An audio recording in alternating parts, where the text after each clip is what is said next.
السلام عليكم ورحمة الله وبركاته. طلاب تانية ثانوي، حبايب قلبي اللي وحشوني جدا. إن شاء الله خلاص في المراجعات النهائية، حل امتحانات كتاب الامتحان علشان تجمع المنهج كله مع بعض. والله المستعان. قبل ما نبدأ بحل الامتحان الأول، إحنا إن شاء الله هنحل الامتحانات كلها. هتلاقي لينك موجود في الديسكريبشن، خش عليه. ده قناة التليجرام بتاعتنا إن شاء الرحمن، دي اللي هينزل فيها أي فيديو جديد، اللينك بتاعه هينزل. ملخصات، حبشتكنات، الحاجات اللي انت بتحبها، والله المستعان. والاهم من ده كله، دي اللي هينزل فيها تفاصيل المنصه ان شاء الله بتاعه لسه مش متاكد، غالبا هتبقى بتاعه سنه ثالثه ثانوي ان شاء الله، عشان تطلع معانا من ثانيه متاسس كويس، مستمتع بالفيزياء ان شاء الرحمن، وتطلع بتستفيد بالنظام بتاعنا في سنه ثالثه، علشان ان شاء الله تقدر انك توصل لل 60 درجه بسهوله. او طبعا كده هنتعب، بس على الاقل توصل وانت مستمتع، والله المستعان. تعالى بينا يلا نحل السؤال الاولاني. بيقول لك اي زوج من الكميات التاليه، زوجها هو عايز حاجتين، يمثل كميات فيزيائيه اساسيه. يا مستر الكميات الاساسيه، انا عندي الكميات نوعين، اساسيه ومشتقه. اساسيه لا تعرف بدلاله اي كميات، خاصه بنفسها، هي الاساس، هي الاصل. مشتقه بشتقها من الاساسيه. طب مين هم الاساسيه؟ الاساسيه دول ثلاثه: طول، كتله، زمن. ثم اضفنا عليهم حبه، اضفنا عليهم شدتين، شده التيار، شده الاضاءه، كميه الماده، درجه الحراره. واضفنا عليهم اتنين كمان، اللي هم الزوايا المسطحه والزوايا المجسمه. شكرا. فبالتالي اي حاجه غير طول وكتله وزمن واللي اضفتهم دول هيكونوا مشتقه. القوه مشتقه مع ان الازاحه اساسيه، يبقى مش هختارها. درجه الحراره يا مستر اساسيه. والسرعه مشتقه، لان السرعه دي ولا طول ولا كتله ولا زمن، يبقى مش هختار به. كمية المادة والزمن دول كميتين أساسيتين، كمية المادة بالمول والزمن بالثانية، يبقى أختار إن شاء الله الإجابة إيه؟ دول كميات أساسية. شكرا. السؤال اللي بعده بيقول لحضرتك، واضح إن دي أواني مستطرقة. ميزة طبعا الامتحان الشامل إن أنت بتحل على كل حاجة في نفس اللحظة. بيقول لك أي من الأشكال التالية يمثل الارتفاع الصحيح للماء إذا علمت أن قاعدة الأواني الثلاثة في مستوى أفقي واحد. طبعا لازم مستوى المية كله يكون في نفس المستوى في وقت الاتزان. غلط الإجابة دي صح، الإجابة اللي بعدها طبعا غلط، لأن مستوى المية كله لازم يكون واحد. تفتكر ليه؟ عشان أنا لو خدت خط أفقي عند أي مكان باخد خط أفقي عند السطح الفاصل، خده في أي مكان، والضغط يمين هو الضغط شمال، يعني لازم الضغط هنا يكون زي هنا يكون زي هنا، بما انه نفس الميه نفس السائل، يبقى لازم الارتفاع هنا يكون زي هنا يكون زي هنا، لان الارتفاع هو اللي بيمثل الضغط. وبالمناسبه بناخد ارتفاع راسي، ماليش دعوه بالبهلوان اللي عامله الحلزون، ماليش فيه، المهم راسيا من النقطه لحد سطح السائل، هو ده الارتفاع الراسي. السؤال اللي بعده، سؤال رقم 3. إذا كانت سؤال على صيغة الأبعاد. صيغة أبعاد الكمية x هي lt سالب 1، يبقى دي صيغة أبعاد x. وصيغة أبعاد الكمية y هي ml سالب 1. عايز صيغة أبعاد z، علما أن z أو z في المعادلة دي. مستر هو أنا بحل صيغة الأبعاد إزاي؟ مع الموضوع عملية ضرب واسمها جمع وطرح بكل بساطة. اوعى تنسى إن عشان أجمع صيغة أبعاد في الجمع والطرح، في الجمع والطرح هنرجع عليها بسرعة، لازم أجمع حاجة مع نفس الحاجة، والإجابة هتكون نفس الحاجة برضو، نفس الحاجة برضو. يعني إيه يا مستر؟ يعني والله لو هجمع طول لازم أجمعه مع طول زيه، والإجابة هتكون طول برضو. طبعا أنت بتظن خطأ إن ال زائد ال يديك 2 ال، الكلام ده غلط. أنا لما أجمع 5 متر مع 3 متر يديني 8 متر. 5 متر دي عبارة عن إيه؟ عبارة عن طول. 3 متر دي عبارة عن إيه؟ عبارة عن طول برضه. ادوني 8 متر، ادوني رقم أكبر منهم 8. طب ال 8 متر دي برضه عبارة عن إيه؟ عبارة عن طول. دي صيغة أبعاد، دي وصف الحاجة اللي معناها طول، أجمعه مع طول، الإجابة هتكون طول برضه بغض النظر عن قيمته. عشان كده ال زائد ال يديني ال، مثلا ام زائد ام يديني ام. طب طالما صيغة أبعاد، مثلا ال تي سالب 1 زائد ال تي سالب 1 يديني ال تي سالب 1، بجمع سرعة مع سرعة يديني سرعة برضه. طب مستر لو جمعت مثلا ال زائد ام يديني، طبعا اجابه الكارثيه اللي ممكن واحد يقول لي ايه ال ام، ال ام دي سجاير يا ابني، مالناش دعوه بالحاجات دي، حرام باشا. ال زائد ام ملهاش معنى. هو انا ينفع اجمع طول؟ ال دي طول، ام دي كتله، هل ينفع اجمع طول مع كتله؟ تقول لي لا طبعا، اذا ليس لها معنى. ماشي، ده في الجمع والايه والطرح. طب في الضرب والقسمه عادي، اضرب عادي واقسم عادي. في حاله الضرب بجمع الاسس، في حاله القسمه بطرح الاسس لو حاجات متشابهه، وشكرا يا عم. فانا عشان معلش طبعا اول امتحان هضطر لو في حاجه جديده هوصفها واشرحها، بحيث ان احنا كاننا بنراجع في نفس اللحظه. صيغه ابعاد اكس اللي هي سرعه بالمناسبه، مع ام ال سالب واحد اللي هي مش مهم، مش لازم تبقى عارف ايه يعني. عايز صيغه ابعاد زد. فانت عشان تجيب صيغه ابعاد زد لازم الاول تجيبها من المعادله. طب اجيبها ازاي من المعادله؟ ربع الطرفين. طالما في جذر اتخلص من الجذر، ربع الطرفين. ربع اكس تبقى اكس تربيع. ربع ده يديني زد على مين؟ زد على واي. هو عايز مين؟ هو عايز زد. هات زد في طرف لوحدها، طرفين في وسطين، اذا زد بتساوي اكس تربيع مضروبه في واي. يبقى انا عشان اجيب الزد دي اللي هو عايزها محتاج اعمل اكس تربيع مضروبه في واي.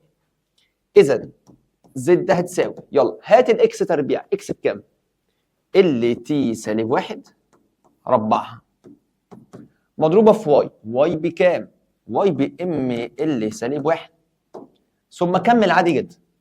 لما ربع دول ال تتربع تبقى ال تربيع، التي سالب واحد تتربع تبقى تي سالب 2. انا بضرب الاس جوه، مضروبه في الام مضروبه في ال سالب واحد. لاحظ الام لما تتضرب في دول مش هيحصل حاجه، هتبقى ام فيهم عادي جدا.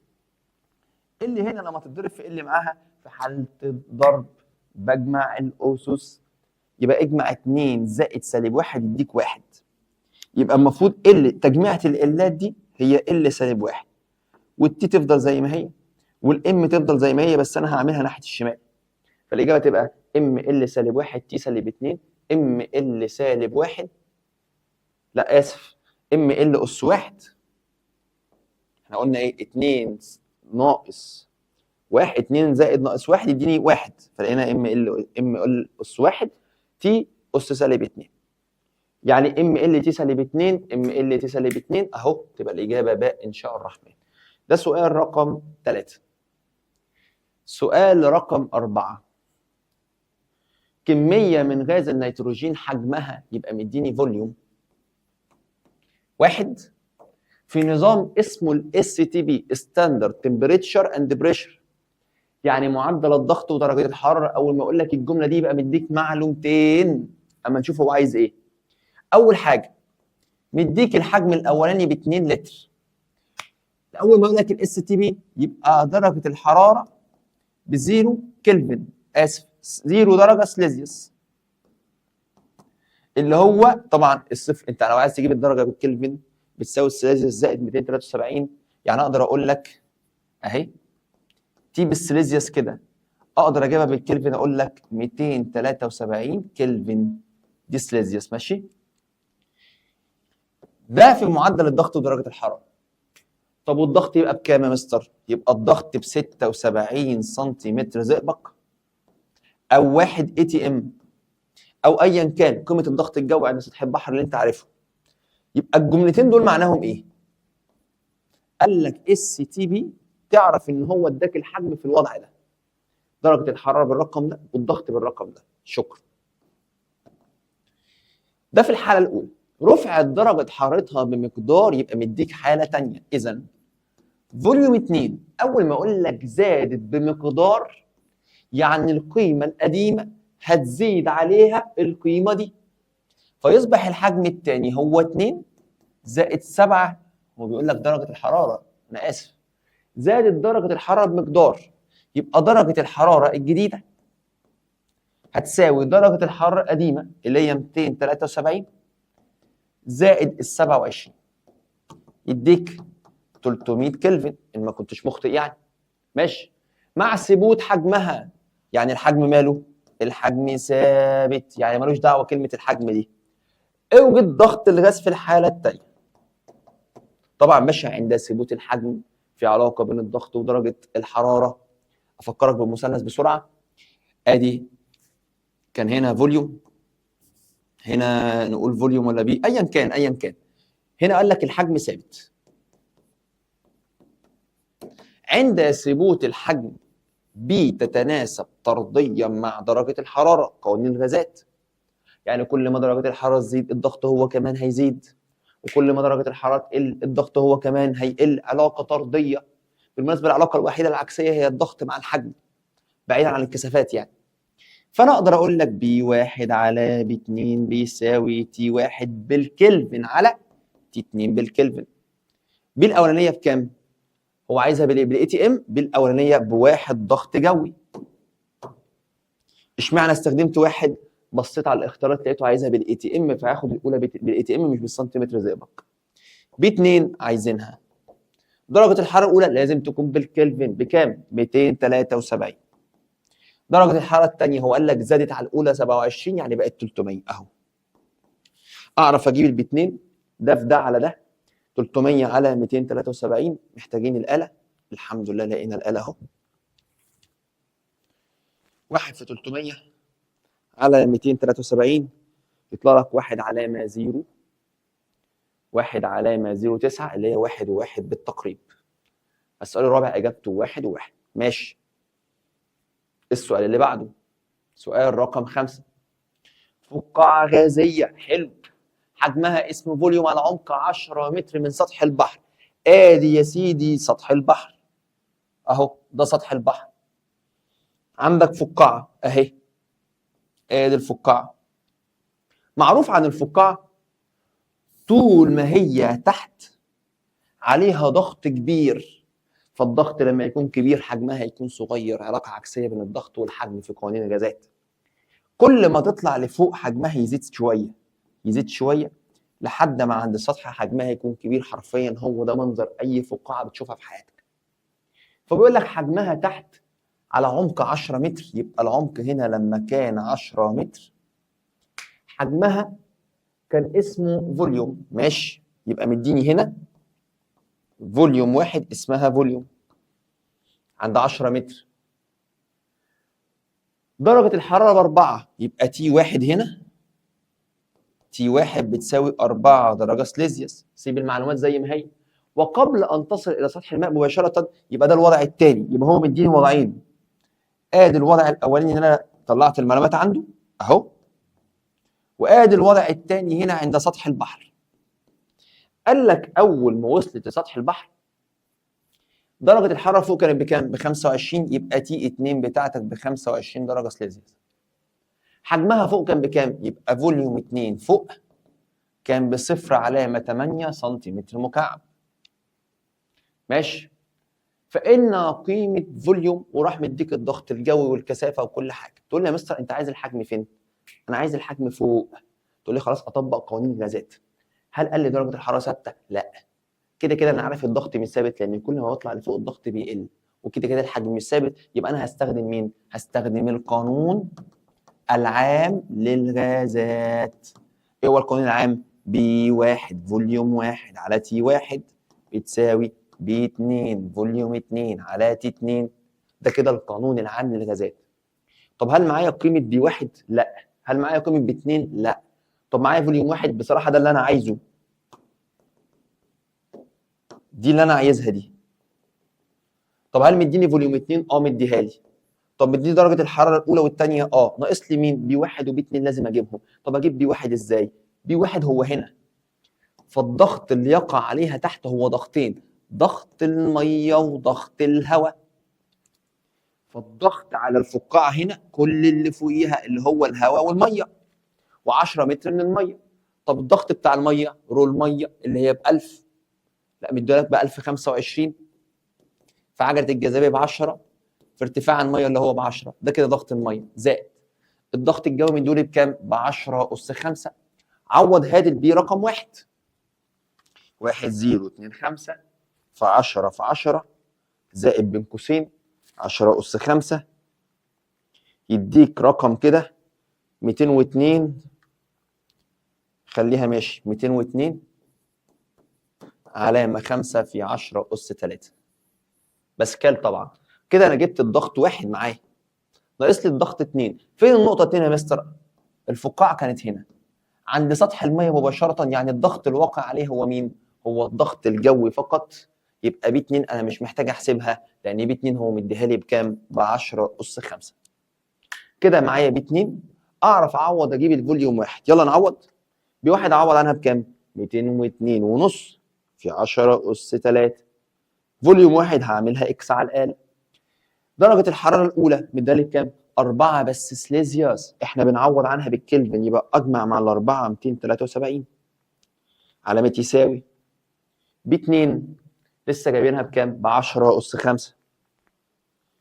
فوليوم 2 الحجم الثاني مع فوليوم 2 بصفر علامه 8 على تي 2 مديها لي بالايه؟ بالسليزيوس، يبقى اعمل 25 زائد 273 شيفت كالك صفر يساوي ان شاء الله يطلع لك رقم 0 علامه 367 0 علامه اهي.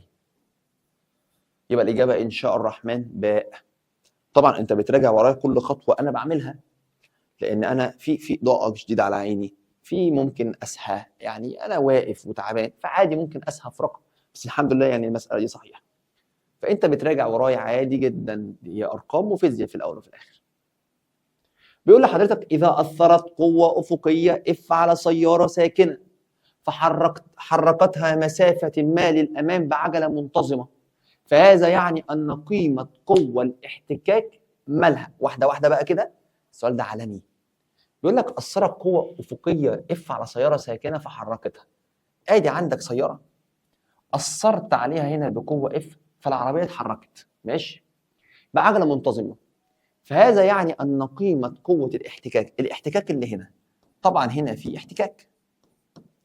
المعلومه بكل بساطه، لو القوه المؤثره دي اسمها المؤثره ها، اللي هو سماها لي اف، تساوي الاحتكاك العربيه دي، لن تغير حالتها ابدا، يظل الجسم على حالته عشان محصله القوه بتساوي صفر. يبقى احتمال رقم 1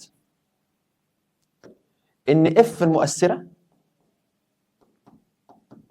تساوي اف الاحتكاك، فالمحصله هتبقى بصفر، اطرحهم من بعض يبقى بصفر، يبقى الجسم ده يظل على حالته، ولا سرعته تزيد ولا سرعته تقل، ولو ساكن هيفضل ساكن. طب احتمال رقم 2، القوه المؤثره تبقى اكبر من قوه الاحتكاك، دي مثلا ب10، دي مثلا ب3، او خلينا ايه رقم حلو كده ب4. فساعتها الجسم لا يظل على حالته، لان في قوه هنا مؤثره اكبر من الاحتكاك، يبقى الجسم ده هيتحرك يمينا بقوه اسمها 6. القوه المحركه هتكون ب6، لان القوه المحركه تساوي المؤثره ناقص الاحتكاك، اديني براجع.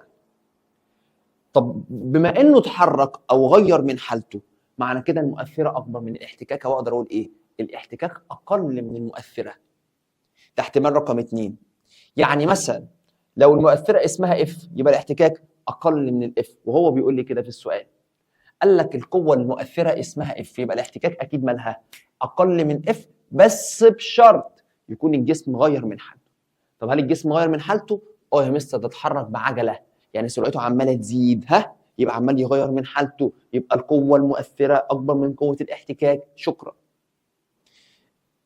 بس كده، مفيش حاجه ثانيه.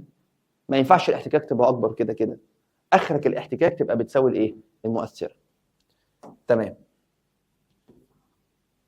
السؤال اللي بعده س رقم 7.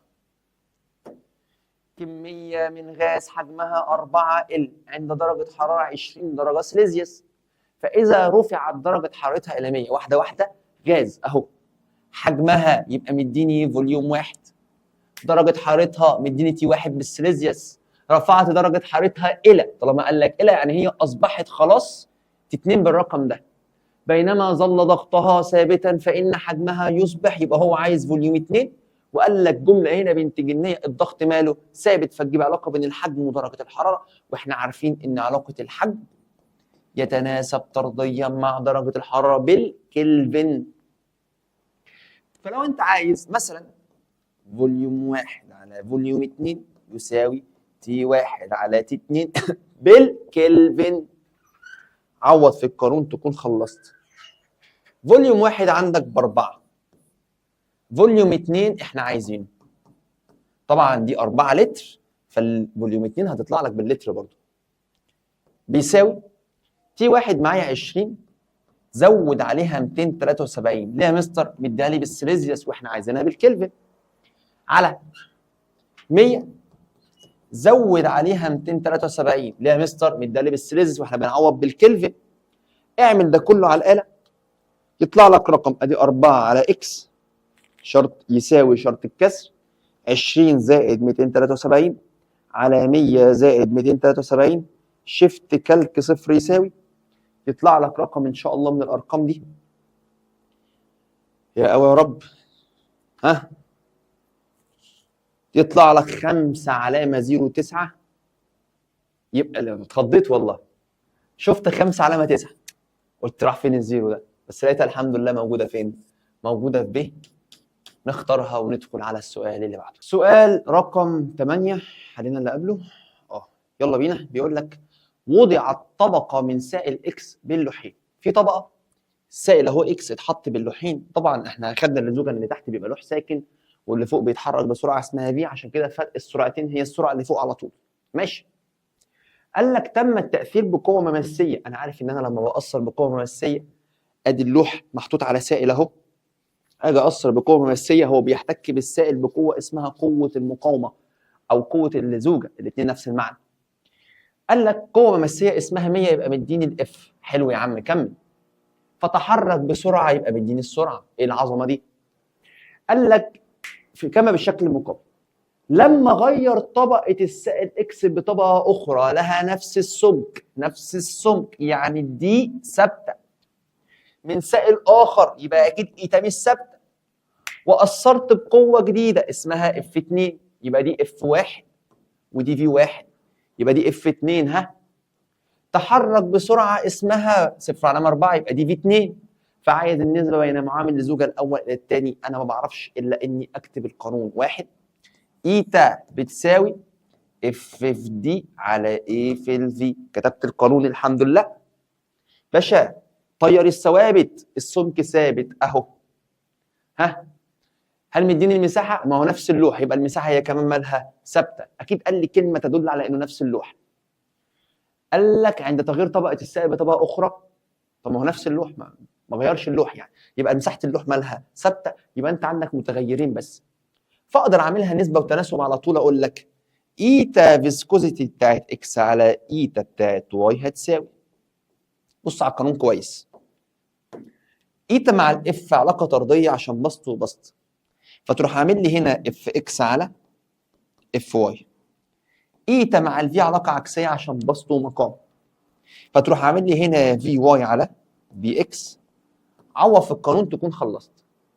يلا يا مستر معايا في اكس اللي هي الاولى ب 100. معايا انا عايز في واي. في واي اللي هي 0/4 على اف 2 اللي هي ب 50.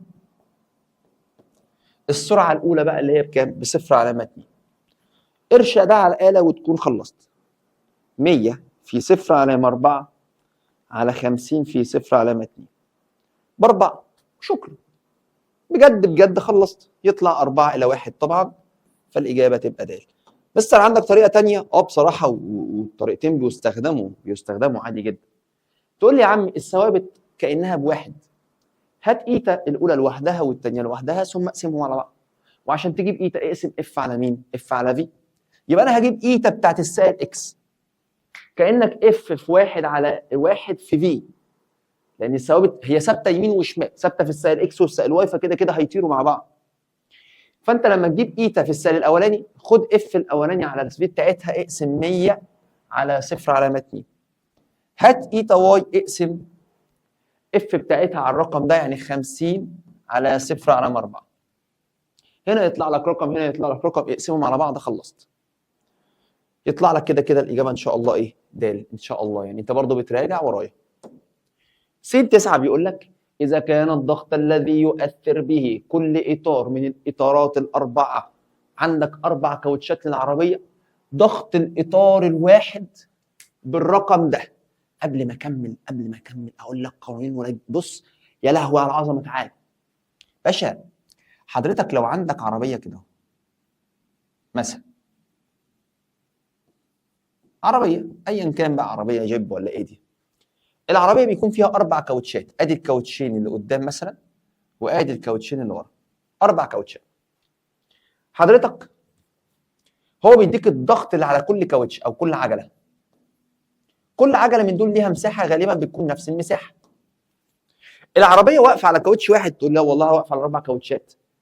فلو عايز الضغط بتاع السياره كله، الضغط الكلي، المفروض الضغط هو الوزن على المساحه، هاخد الوزن الكلي بتاع العربيه على المساحه اللي هي واقفه عليها. طب هل هي واقفه على كاوتش واحد؟ تقول لي لا والله دي واقفه على ال4 كاوتشات، يبقى المساحه اللي واقفه عليها هي 4 ايه، مش ايه واحده، حيث ايه هي مساحه العجله الواحده. ده قانون. لو انا عايز اجيب الضغط السياره كله، طب لو عايز اجيب الضغط اللي بيعمله الاطار الواحد، يعني الضغط اللي العربيه بتضغط بيه بالعجله الواحده، تقول لي بسيطه، خد الوزن اللي متحمل على العجله الواحده، خد وزن العجله الواحده. طب ثانيه واحده، هي العجله الواحده وشايله ايه؟ العربيه وزنها مثلا لو ب 20، فكل عجله من دول بتكون متحمل عليها 5، كل عجله من دول بيتحمل عليها ربع وزن العربيه، يبقى نعمل ايه؟ ربع وزن العربيه. شايف اللي بقراه بكتبه. يبقى الاطار الواحد مش شايل الوزن كله، شايل ربع وزن العربيه، لان العربيه 4 كاوتشات. عارف لو عجله، فالاطار الواحد هيشيل نص وزن العجله واللي فوقيها طبعا، لان العجله هم عجلتين. ماشي. طيب على المساحه بتاعت الاطار الواحد اللي هي اسمها ايه؟ ايه مساحه الاطار؟ طبعا اي حد عدى على اولى اعدادي يقول لك مقام البسط بينزل مقام. فالقانون بتاع الضغط بتاع الاطار الواحد هيكون بيساوي الوزن على ال4 في المساحه. الحق بقى، لازم تبقى لماح. القانون ده هو ده. من هنا نبدا نستنتج قاعده ان الضغط اللي بيعمله السياره كلها هو الضغط اللي بيعمله الكاوتش الواحد بالظبط، طالما نفس العربيه ونفس كل حاجه. فلو قال لك انا عايز ضغط الاطار الواحد، هو انا عايز ضغط السياره كلها، اقسم دبليو على 4 ايه، حيث ايه هي مساحه العجله الواحده. فانا عامل في القانون، راح هنا مديني مين؟ مديني الضغط بتاع الاطار الواحد ومساحه تلامس الاطار الواحد ها اللي هي ايه؟ يبقى دي اسمها ايه؟ فان كتله السياره، عوض في القانون وخلصت. يلا نعوض في القانون. ضغط الاطار الواحد بكام؟ 5 في 10 اس 5 بتساوي المفروض وزن العربيه كله مقسوم على 4 في مساحه الاطار الواحد اللي هو 50، اضربه في 10 اس سالب كام؟ 2. بس يا مستر ده مش عايز الوزن، ده عايز الكتله. خلاص فك الوزن. اي وزن في الدنيا هو ام في جي. فك الوزن وحط بداله ام في جي، حيث الجي مديها لك ب 10، هات الكتله اكون خلصت. يلا نجيب الكتله. معادله في مجهول واحد اهو، 5 في 10 اس 5 على 100 يساوي، ممكن اجيبهم طرفين في وسطين عادي، اكس في 10 على 4 في 5 50 في 10 اس سالب 2، شيفت كالك صفر يساوي، يطلع لك 100. في حاجه غلط. 100,000 ازاي يعني؟ تعالى نعيد تاني. 5 في 10 اس 5. حلو. الكتله في عجله الجاذبيه، موافقك، تمام، على دي في 10 اس سالب 4 عشان دي مساحه. فهنا الغلطه شيفت كالك صفر يساوي، مش هقطع الحاجات دي، مش هقطع يعني عشان تبقى عارف الواحد ممكن يغلط في ايه. يطلع لك 1000 كيلو جرام ان شاء الرحمن. ماشي؟ لان دي مساحه سنتيمتر مربع، حوالي المتر مربع اضربها في 10 اس سالب 4. السؤال اللي بعده، جسمان اكس وواي كتلتيهما ام و3 ام، دي كتله اكس ودي كتله واي. اي الاشكال يمثل علاقه بين العجله للجسمين والقوه المحصله على كل منهم؟ طب ثانيه واحده، اكتب كده قانون العجله. A بتساوي اف على ام. حلو. كل ما الكتله زادت العجله قلت، او لا، واحده واحده كده، مش مهم باشا. كده انت عارف ان الاف بتساوي ايه؟ ام في ايه؟ بص هنحلها ازاي. تعالى كده. اولا الرسمه دي غلط مبدئيا يعني، شكرا. الرسمه دي غلط، شكرا. ليه يا مستر؟ الاي والاف علاقه طرديه مع بعض، فلازم يبقى العلاقه تبقى طرديه مش علاقه ثابته، لان الاي او الاف بتساوي ام في اي، فالاي والاف كده كده علاقه ايه؟ علاقه طرديه، لازم تختار علاقه طرديه. يبقى احنا استبعدنا الاثنين. انهي واحده بقى من دول صح؟ تقول لي لازم عشان اعرف مين الصح لازم اكون بعرف هو الميل بتاع الرسمه بيساوي مين. تقول لي الميل يا مستر ايه على اف. طب ما لما اقسم ايه على اف، يا لهوي على العظمه يا جدعان، يديني 1 على ام، ما يدينيش ام، لا لا لا لا، يديني 1 على ام. الجمله دي بقى معناها ايه؟ كنا بنحلها ازاي؟ الميل عكسي مع الكتله، يعني اللي كتلته كبيره ميله قليل واللي كتلته قليله ميله كبير. الرسمه دي ميل اكس كبير اذا كتله اكس صغيره، ميل واي صغيره بص مايله على الخط هنا بزاويه صغيره، لكن اكس مايله على الخط مايله كبير زاويه كبيره، والميل بيجيبه تاني الزاويه، هتلاقي تان زاويه كبيره على تان زاويه صغيره يديك رقم اكبر من 1، اذا ميل اكس اكبر من واي. انت دايما لما تلاقي الخط قريب من تحت يبقى ميله صغير، كل ما يزيد الميل او يزيد الزاويه يبقى الميل زاد. يبقى هنا كتله واي اكبر من كتله اكس، لا احنا عايزين كتله واي مين؟ اكبر من كتله اكس فعلا، لان كتله واي بكام؟ ب3، كتله اكس ب1، يبقى الاجابه الف هي الاجابه الصحيحه. طب تعالى هنا كده، هنا اعكس، اللي تحت كتلته اكبر لان ميله صغير، واحنا قلنا العلاقه هنا ايه؟ اهو علاقه عكسيه، لازم يكون عندك صبر على المعلومه. يبقى اللي ميله قليل كتلته كبيره، يعني كتله اكس اكبر من واي، الكلام ده غلط، كتله اكس صغيره وواي كبيره، يبقى الرسمه دي برضو هي كمان غلط. شكرا يا عم، يبقى نختار الاجابه الف. السؤال اللي بعده س 11 بيقول لك اناء فارغ وجاف كتلته 200 جرام ملئ بسائل كثافته النسبيه، يبقى هو مديني اناء فارغ. عندك اناء فارغ اهو، ام بتاعته تساوي 200 جرام، ماشي؟ 200 جرام ملئ بسائل كثافته النسبيه، يبقى انا حطيت جواه سائل اهو، سائل مديني كثافته النسبيه رو النسبيه بتاعته بتساوي 0.75، فاصبحت كتله الاناء والسائل معا 500، يبقى كتلتهم الاثنين مع بعض ام توتال بتساوي 500. السؤال ده حلو قوي. طيب انا ممكن الجمله دي اعمل بيها ايه؟ ده سائل معين ما اعرفوش، يعني اقول سائل اهو كتلته بالاناء ب 500، يبقى كتله السائل لوحده ام السائل يساوي 500 ناقص 200 يعني 300 جرام. ماشي، ادي معلومه ثانيه. قال لك طب لما انا املى الوعاء اهو بالميه بقى، اذا ملئ هذا الاناء بالماء تصبح كتلتهم مع بعض، تصبح الام توتال دلوقتي في الحاله دي بكام؟ ودي ميه وانا عارف ان الكثافه بتاعت الميه بكام؟ ب1000. ماشي.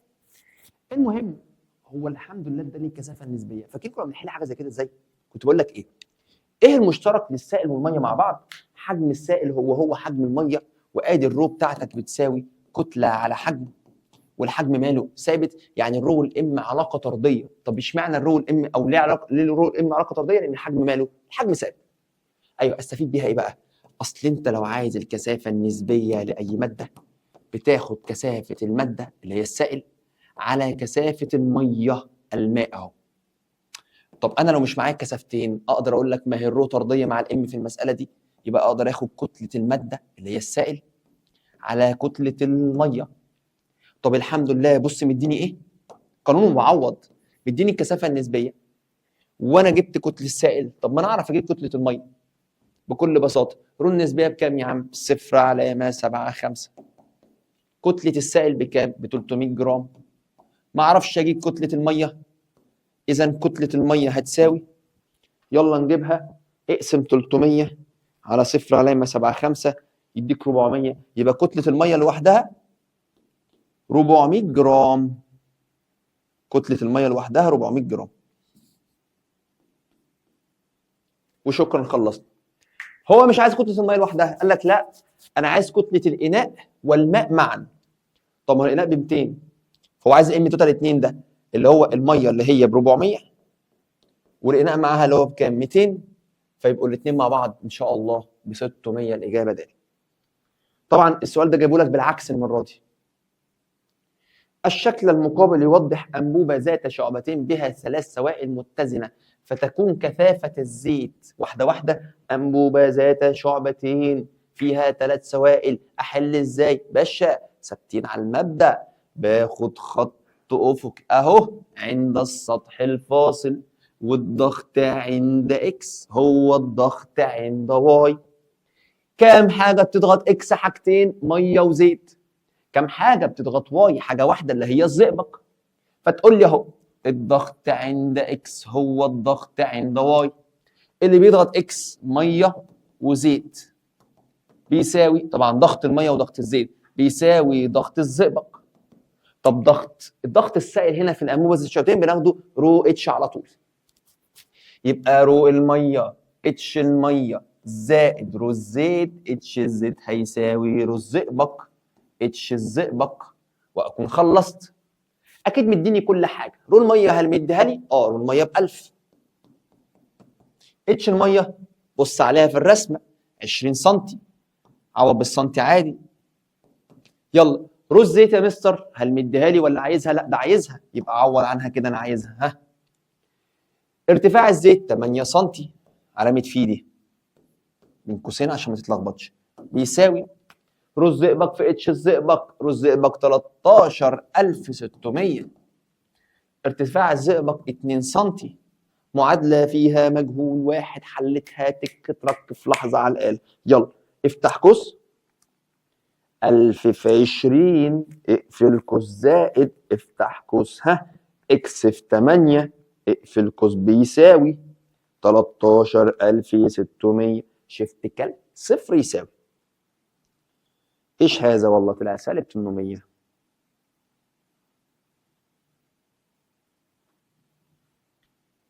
ازاي يطلع سالب 800 يعني؟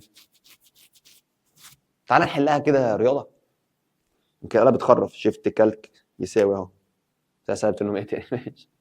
بقول لك ايه، دول 13600 في 2 اهو يديك 27200 ناقص الرقم ده اللي هو 1000 في 20 1000 في 20 اللي هو بقى ب 20000 يعني يديك 7200. اقسمه على 8 7200 على 8 900 اصلا. ايه المزاوله يا ابني دي يا عم؟ طب انا عملت ايه غلط عشان يطلع لي الاول سالب 800 دي؟ تاني والله بص افتح قوس 1000 في 20 زائد اكس في 8 بيساوي 13600 في 2 شيفت كالك صفر يساوي 900. يبقى انا كنت معوض رقم هنا غلط على الآلة، كنت في صفر مش موجود في الارقام دي كلها اكيد يعني، فيطلع لي كام؟ 900. فالاجابه هتبقى ج ان شاء الرحمن. سؤال رقم 13 رسم بياني سرعه وزمن، عايز الازاحه الكليه. باشا انا الرسم البياني بفكر في حاجتين. واحد بفكر في الميل. امتى استخدم الميل فعلا؟ لما الاقي ان الميل او الحاجه اللي انا عايزها هي عباره عن ص على س. يعني لو قسمت ص على س اداني الميل اللي هو الحاجه اللي هو عايزها اصلا. طب لو ص على س ما نفعتش، جرب اضرب ص في س. بس لو ضربت ص في س واداك الحاجه اللي انت محتاجها، يبقى انت بتجيب حاجه اسمها المساحه تحت المنحنى. تعال بقى نفهم كده فيزياء، كلام جميل الله يرضى عليك. باشا مين على ص؟ سرعه. مين على س؟ زمن. لو قسمت تغير في السرعه على الزمن يديني عجله. هل هو عايز العجله؟ لا ده عايز الازاحه. اذا الغي الميل يا باشا، الغي الرحله بتاعت الميل، مش عايزينها. جرب على المساحه، جرب المساحه بتاعت المنحنى، بس علشان استخدمها لازم ضرب ص في س يطلع الحاجه اللي هو عايزها. هو عايز مين؟ هو عايز الازاحه. يا رب ص في س يطلع بيساوي الازاحه. مين على ص؟ يلا السرعه. مين على س؟ يلا الزمن. سرعه في زمن يديك ايه؟ يلا ازاحه. ليه يلا؟ لان السرعه ازاحه على زمن، لو ضربت سرعه في زمن يديك ازاحه. هو عايز الازاحه، هات المساحه تحت المنحنى. في ناس بقى بتحفظها بس ده الفهم، ده نمط التفكير. ما هو انت لما بتحفظ يا باشا ده ما بيشتغلش.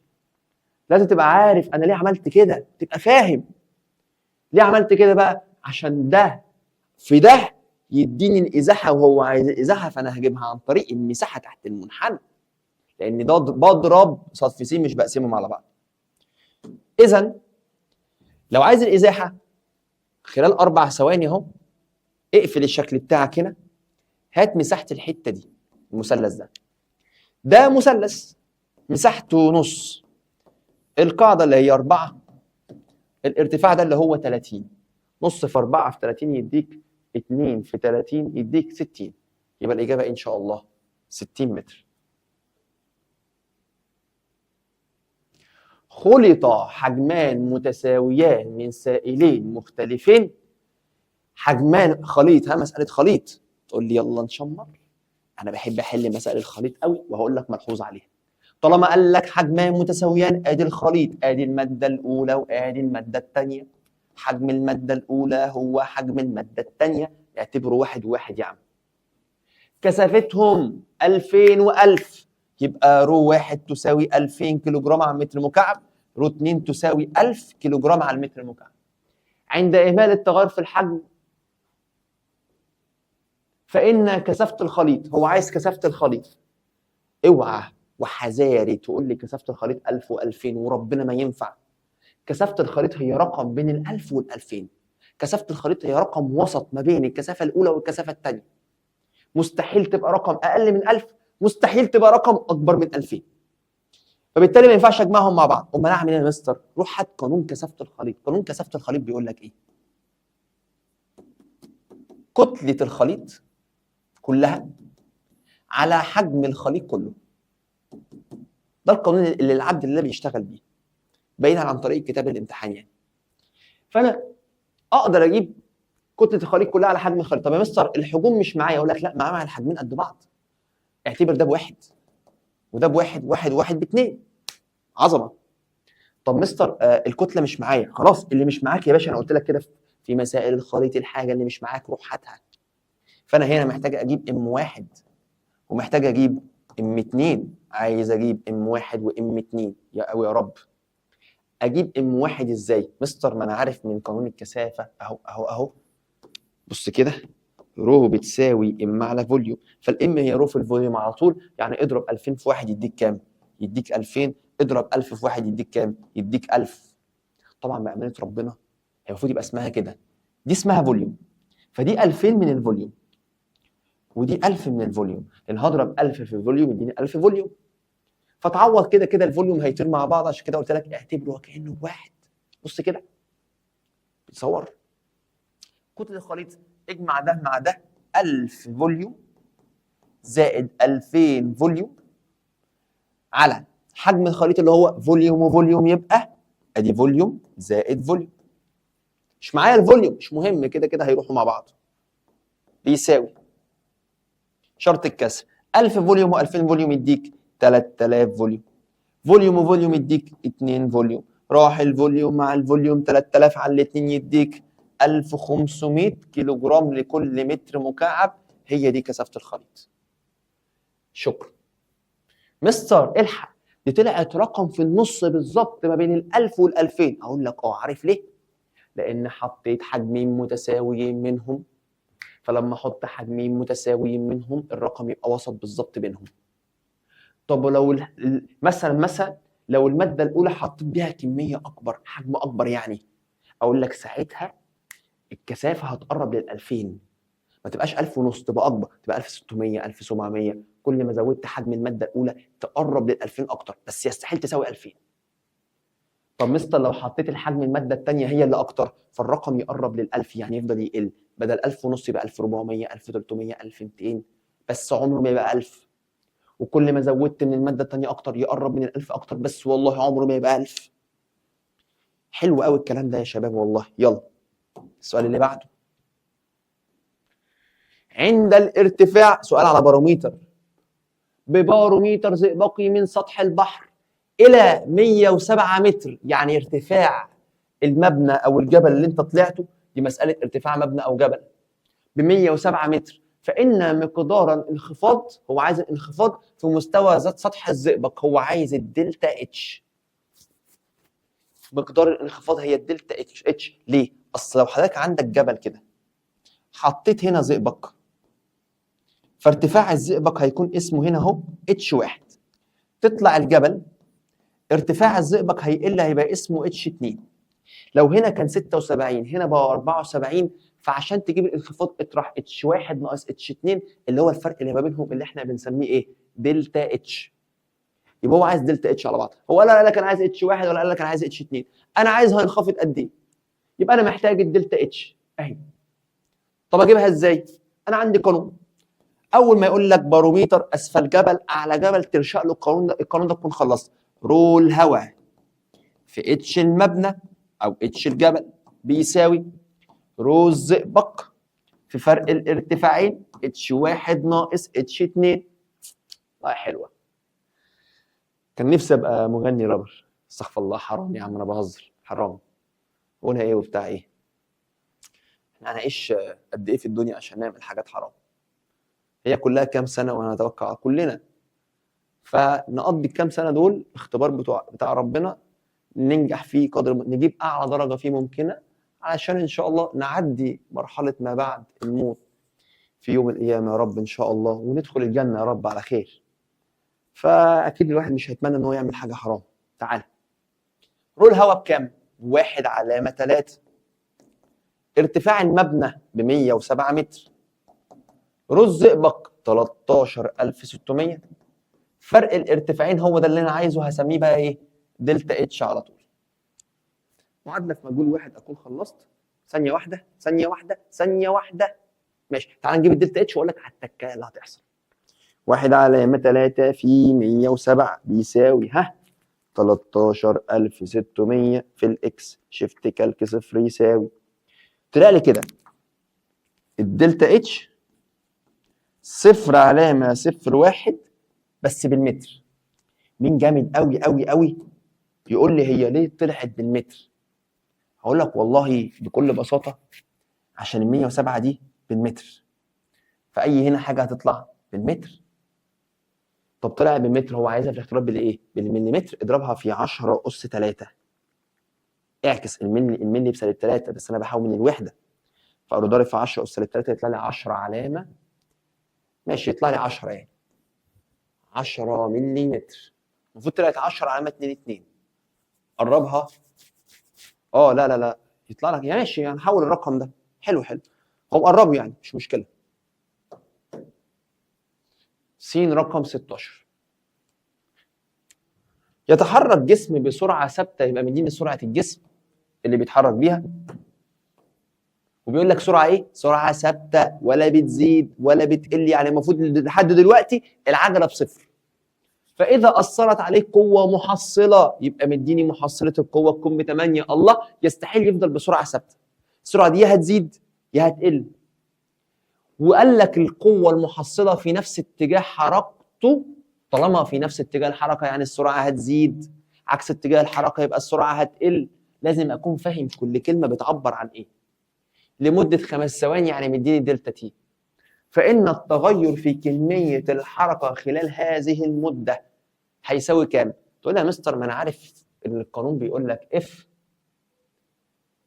ثانيه واحده كده، السرعه كانت ب2، مش مديني العجله، مش مديني اي حاجه.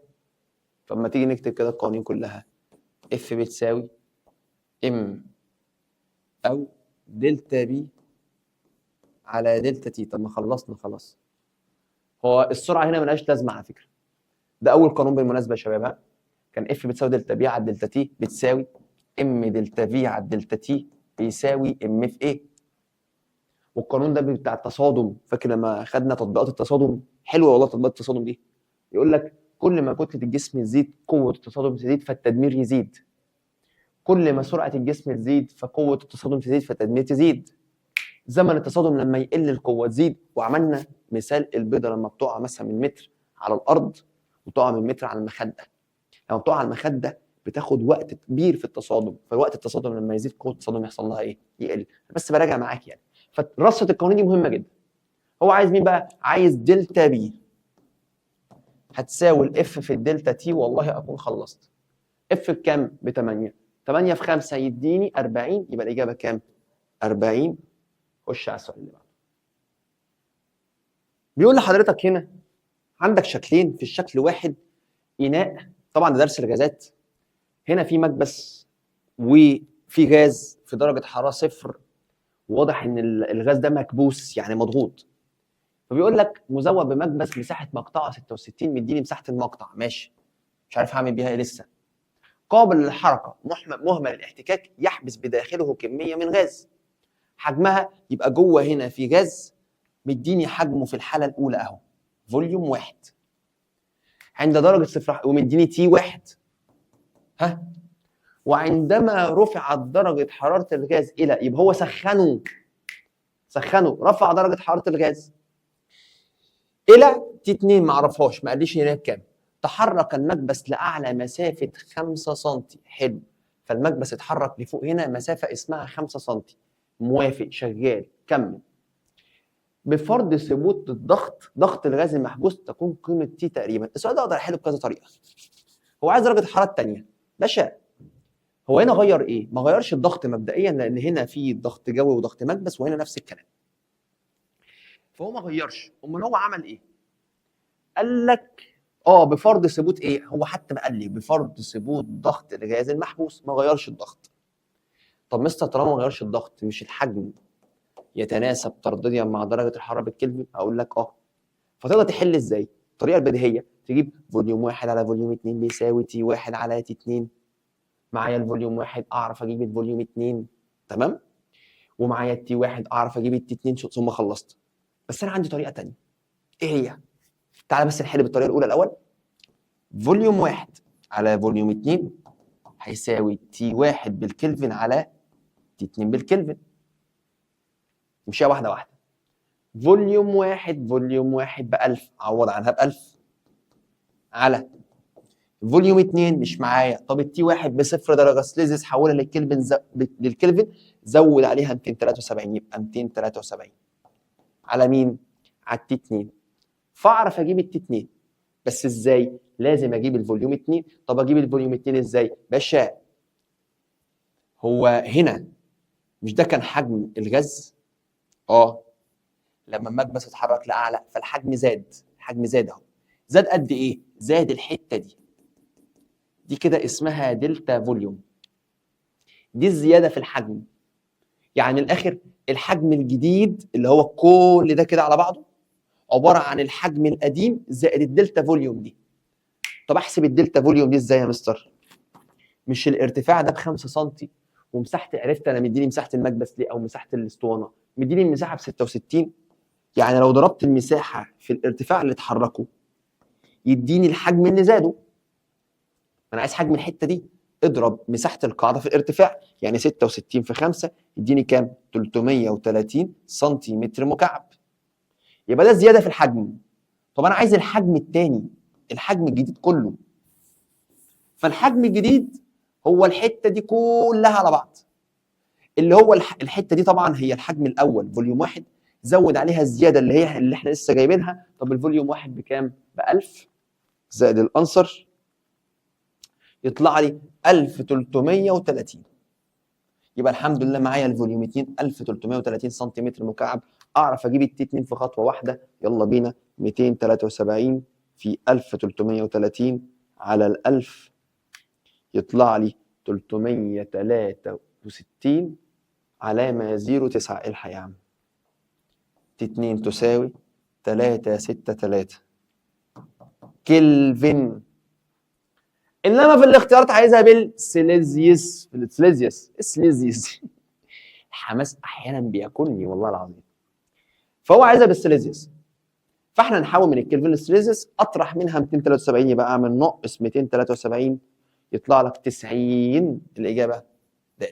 طبعا هي المفروض 90 علامه 09، بس هو قربها خلاها 90. دي الطريقه الاولى. يا ترى الطريقه الثانيه هتفلح هنا؟ انا اقدر اقول لك ايه؟ لا مش هتفلح. ممكن تفلح او ممكن لا. تعالى كده اقول لك ايه، في قانون عندك جامد قوي، دلتا فوليوم على فوليوم 1 بيساوي دلتا تي على تي واحد. ايه القانون ده يا مستر؟ لو قال لك انا عايز التغير في الحجم اللي هي الحته دي، فانا عارف ان دلتا فوليوم على الحجم الاولاني هو دلتا تي على تي الاولانيه. القانون ده جامد قوي وبنستخدمه في اوقات كتيره قوي، والله حلو قوي.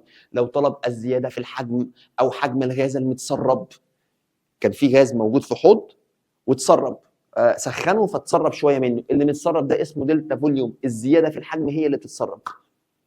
فالدلتا فوليوم على فوليوم واحد بيساوي دلتا تي على تي واحد. ايوه القانون ده اجيب بيه ايه؟ مش احنا كنا لسه جايبين الدلتا فوليوم؟ جبناها من القانون اللي هنا، مش فاكر طلعت ب 300 وكام يعني. ومعايا الفوليوم واحد، هجيب الدلتا تي ومعايا التي واحد. طب مستر ايوه بعد ما اجيب الدلتا تي، ما هي الدلتا تي دي عباره عن تي هنا 2 ناقص تي واحد هنا، طبعا كله بالكلفن. او على فكره اقدر اقول لك دلتا تي هي اصل دلتا تي بالكلفن هي دلتا تي بالسيليزيوس. بقول لك ايه، ما تيجي نعوض بارقام يلا، بس انا عايز اجيب الرقم اللي هنا تاني، هو 5 في 66، فده الدلتا فوليوم.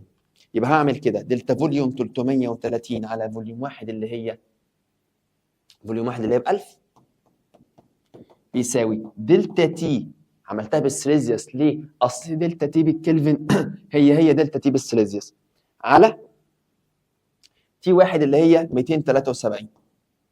لازم تي واحد تبقى بالكلفن عادي. يبقى 273 في 330 على 1000 يطلع لك الدلتا تي بيساوي 90 علامة 09. قول 90 وخلاص.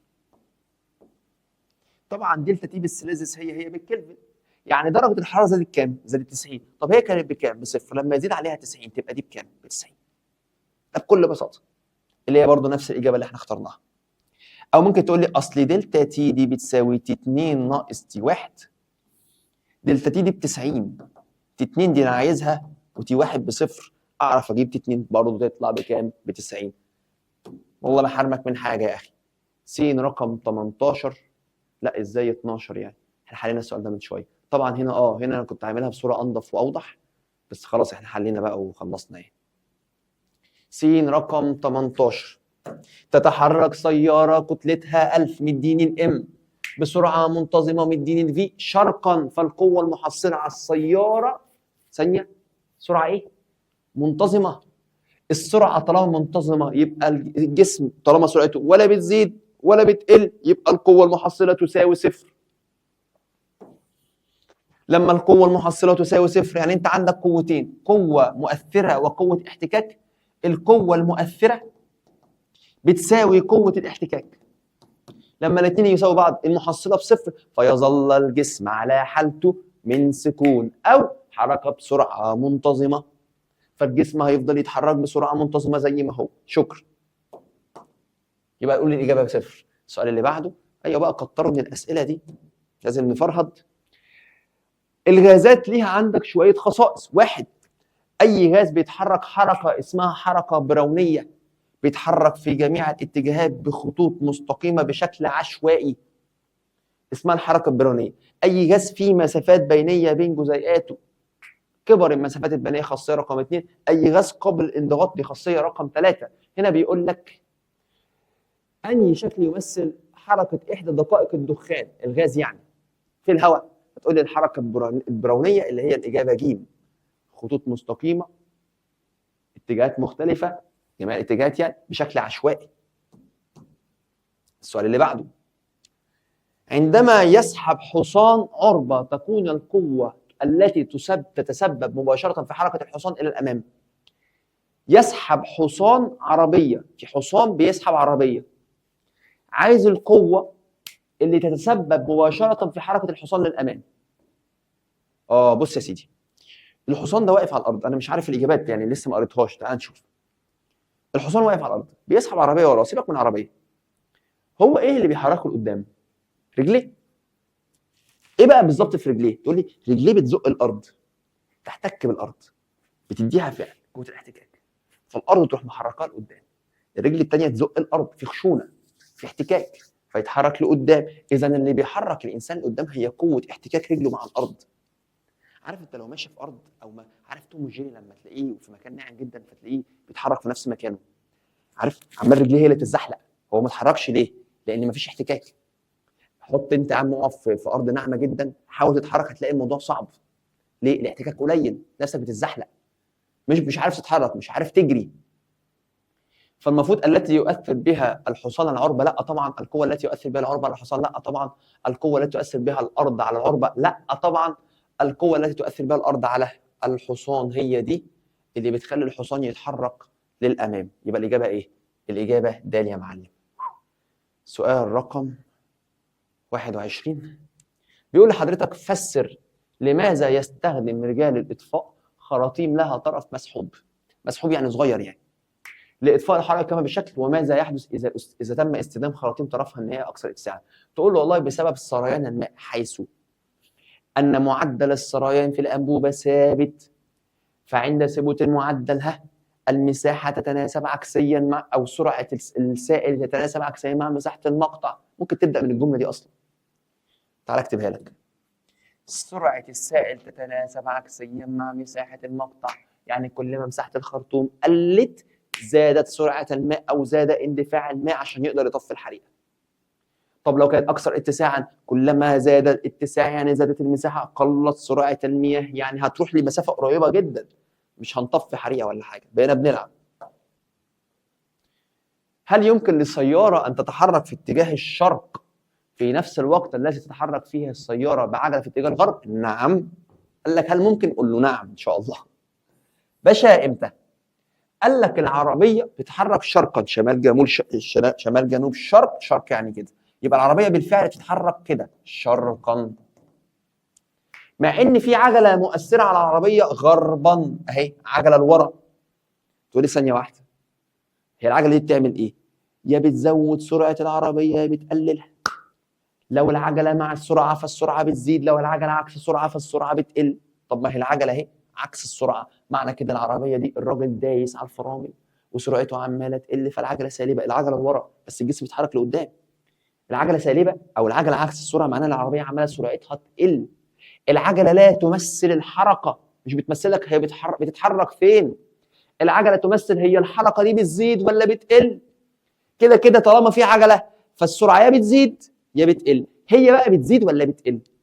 لو الاثنين مع بعض، ادي السرعه ادي العجله في نفس الاتجاه، اذا السرعه دي حتما لابد لازم عماله بتزيد، الراجل ده عمال يدوس بنزين. طب لو الاثنين عكس بعض كده يبقى السرعه عماله بتقل. نقول له ايه يعني؟ يقول له عندما تتحرك السياره شرقا ويضغط السائق على الفرامل فتكون اتجاه العجله عكس اتجاه السرعه فتقل سرعه السياره. شكرا. يلا بينا السؤال اللي بعده. حلوه المقاله والله، فيها ابداع. مانوميتر في مستودع، والمستودع فيه زئبق، زئبق جوه وزئبق بره. ارتفاع الزئبق اللي جوه 15 الله، واللي بره 15 ماشي. قال لك ايه؟ احسب الضغط عند النقطه اكس والنقطه واي بوحده السنتيمتر زئبق. سهله جدا.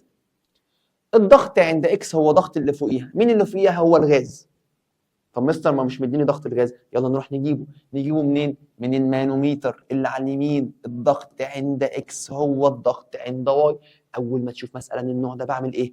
باخد خط افقي عند السطح الفاصل، والضغط عند اكس هو الضغط عند واي. اللي بيضغط اكس هو الغاز، فتقول له مثلا عند الخط واحد، عند الخط واحد بي اكس بيتساوي بي واي، او بلاش اكس وواي عشان هي مكرره، نقول ايه وبي. الضغط عند ايه هيساوي الضغط عند بي. مين بيضغط ايه؟ الغاز، او خليها ايه كبيره كمان عشان ما يفتكرش الضغط الجوي اهو. نقعد بقى عشان ما يفتكرش عشان مقالي. الضغط عند ايه هو ضغط الغاز. الضغط عند بي حاجتين، ضغط الزئبق زائد الضغط الجوي، واحنا عايزين ضغط الغاز.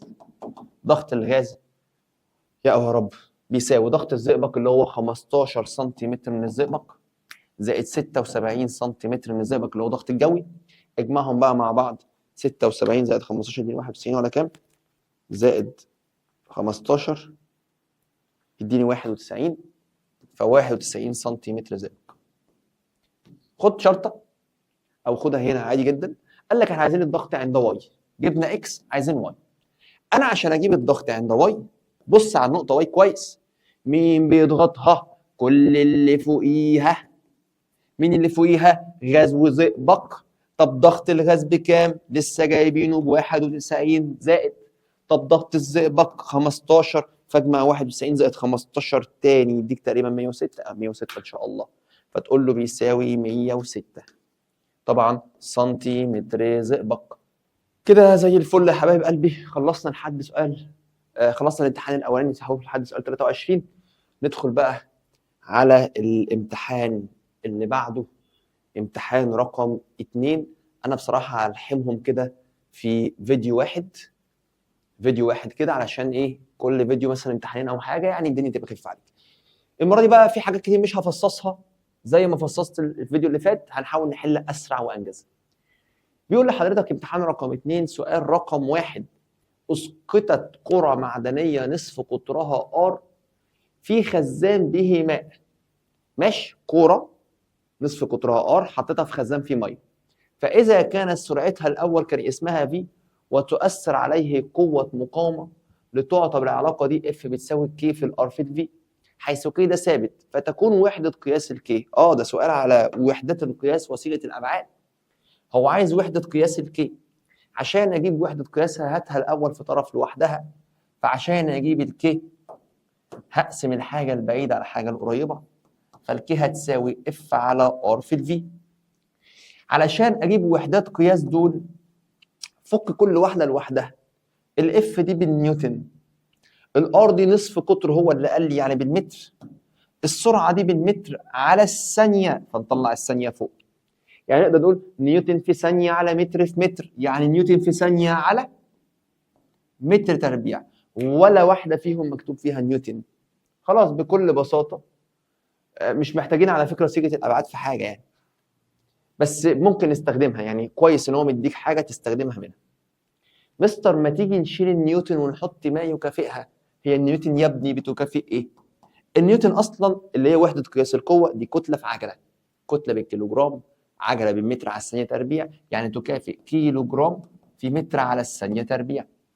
لو انت مش عارف كنت تجيبها من هنا، ام اللي هي اهي كيلو جرام، ال اللي هي متر، تي اللي هي ثانيه تربيع، تبقى اس اس سالب 2، نزل الثانيه تحت تبقى ثانيه، يبقى على الثانيه تربيع. لو انت مش حافظها، ولازم تكون حافظها لاجل ثالثه ثانوي ان شاء الله.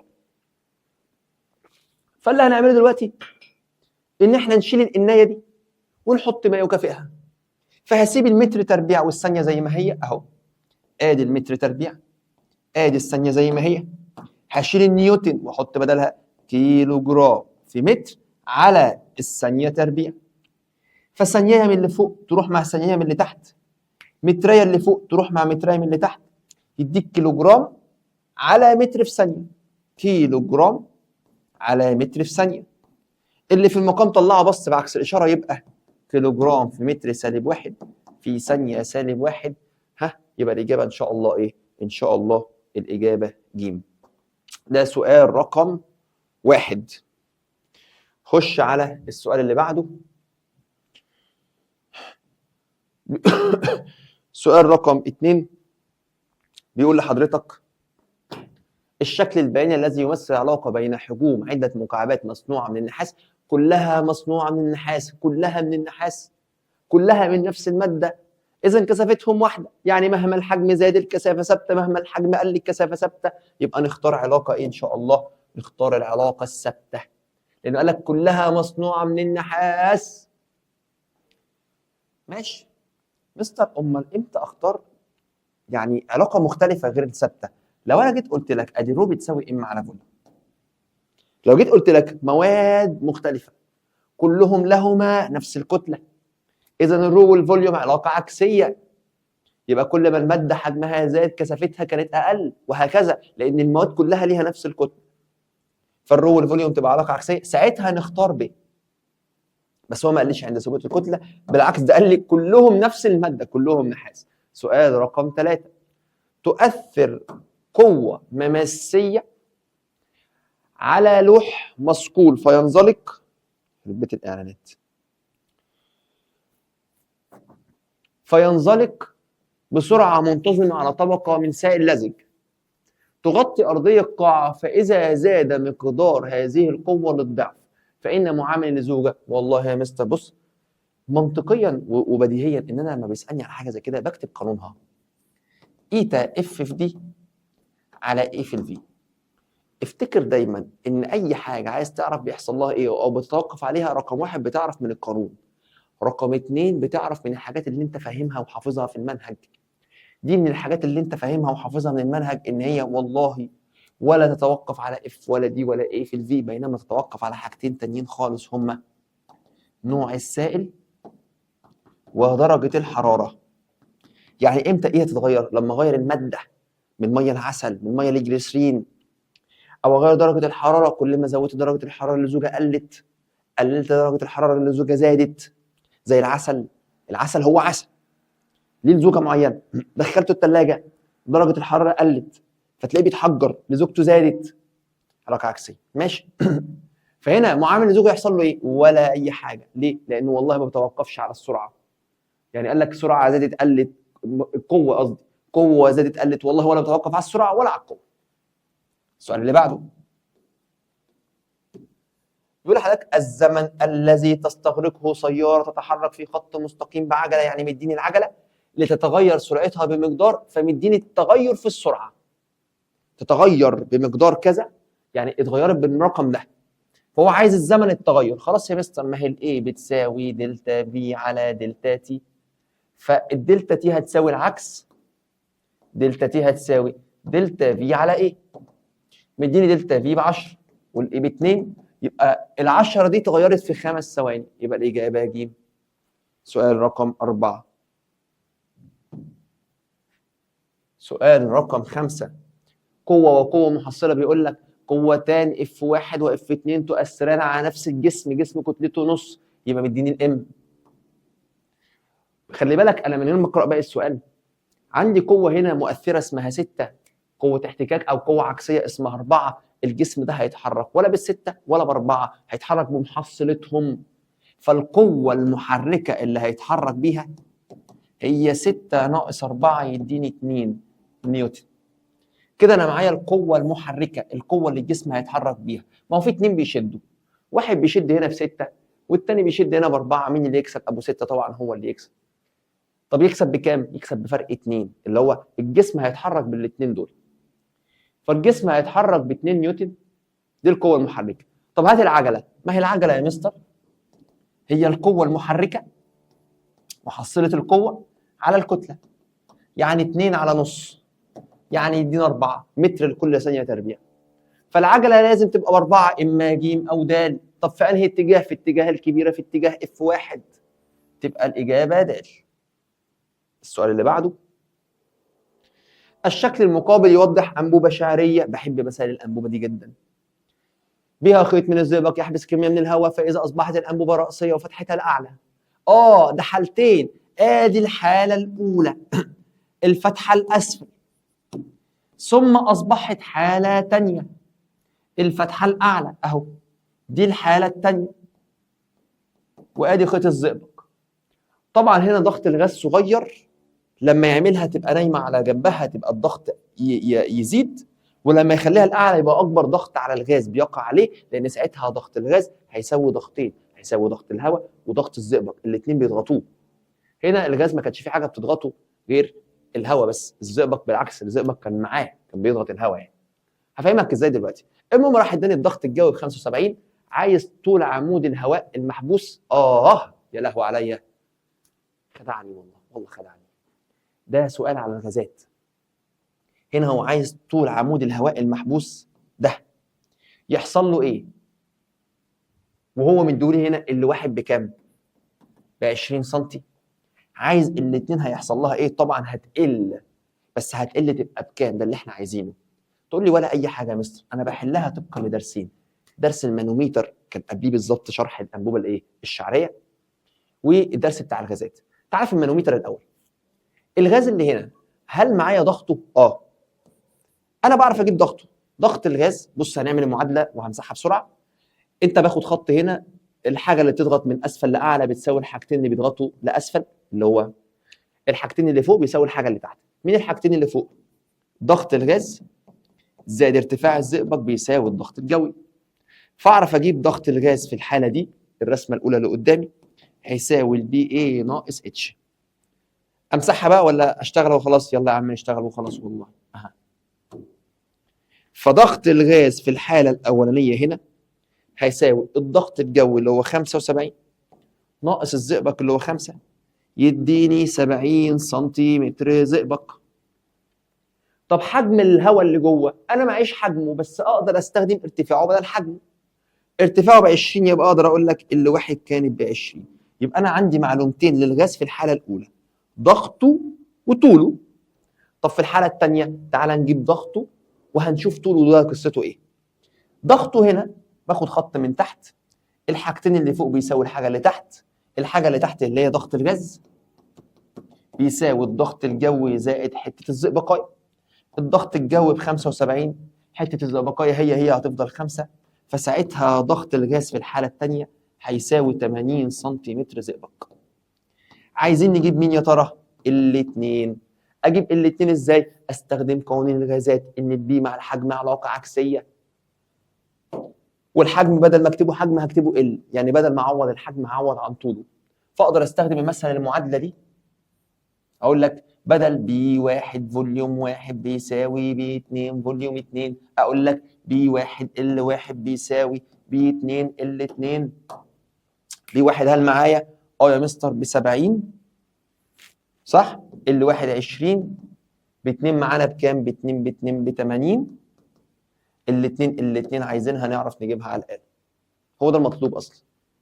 70 في 20 بيساوي 80 في اكس شيفت كالك صفر يساوي 17 ونص. يبقى الإجابة ألف إن شاء الرحمن. خش على السؤال اللي بعده. سؤال 7 بيقول لحضرتك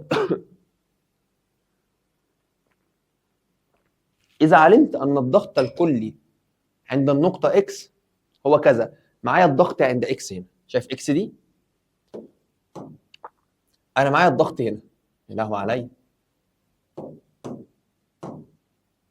الضغط عند النقطة دي. مين أصلا بيضغط النقطة دي؟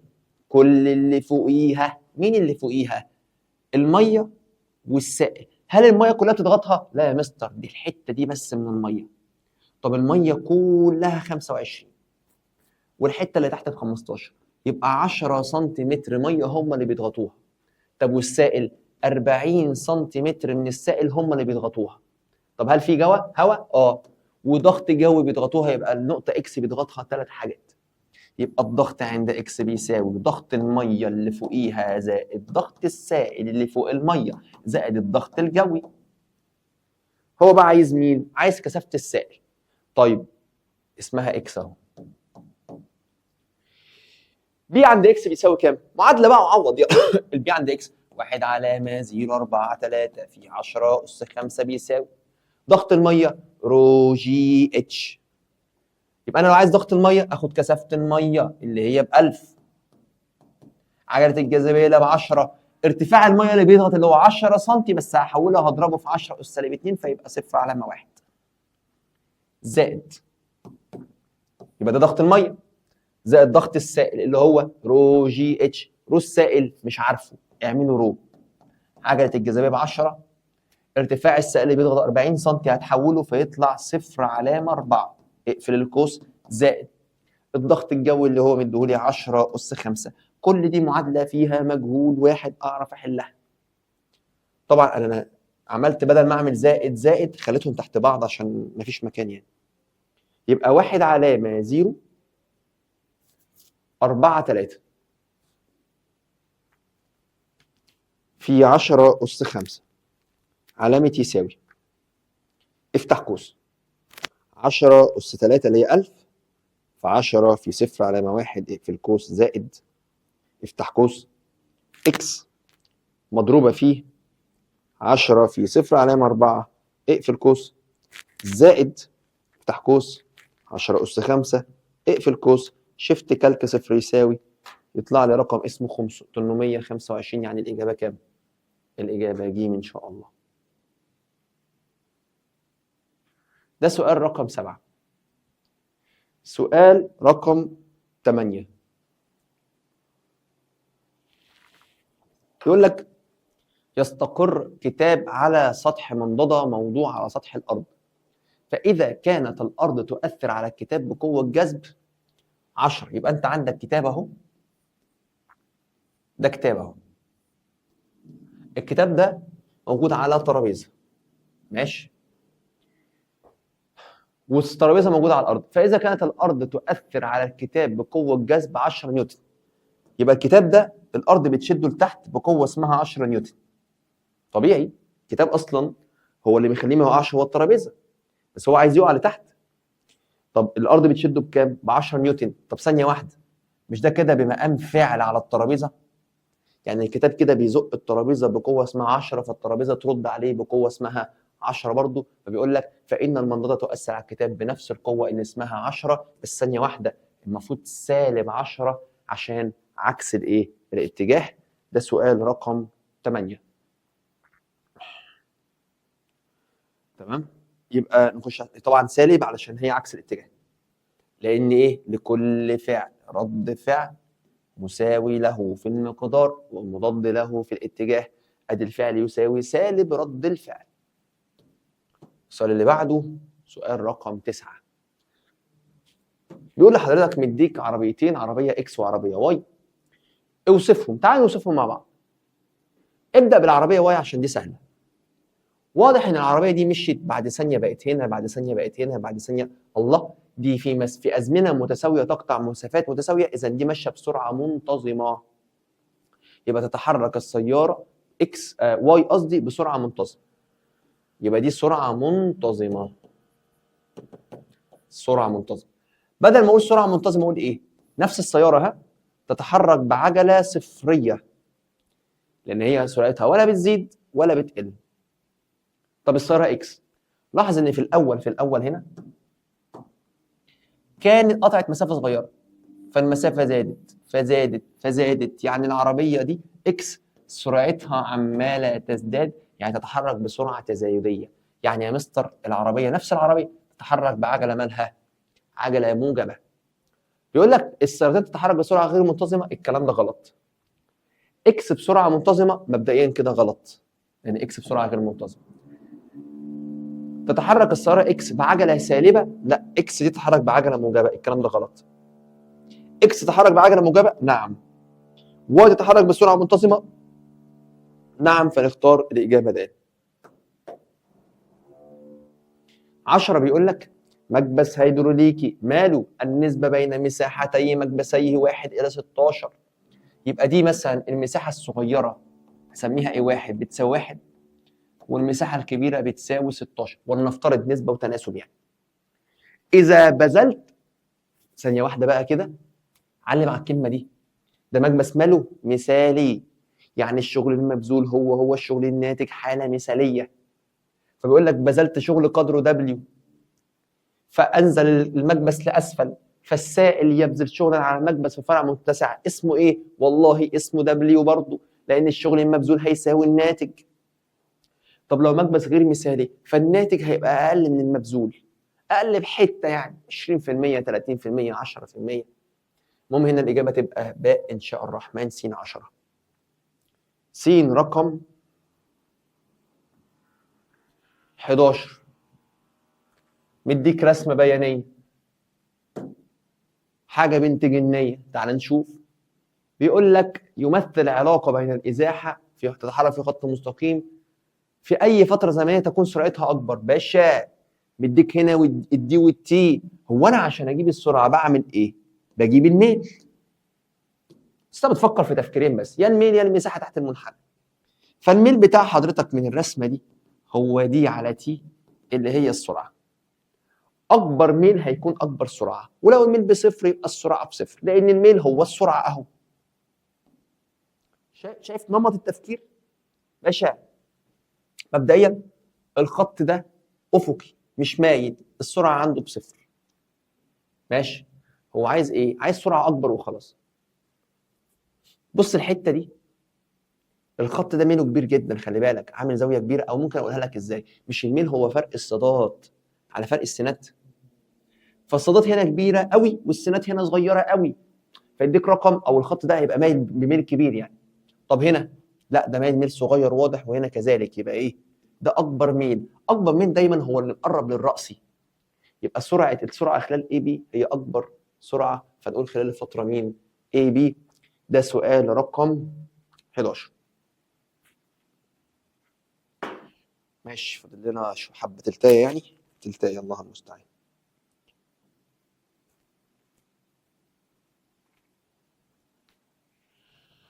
بيقول لك س 12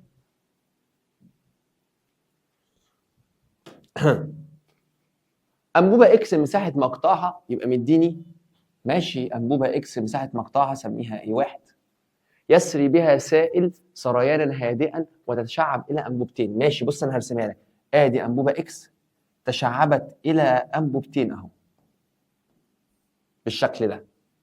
دي المساحه هنا ب 26 سنتيمتر مربع. مساحه مقطعي هما 15، يبقى هنا 15 سنتيمتر مربع، ودي 7 سنتيمتر مربع. ارسم، مش لازم يديك الرسمه.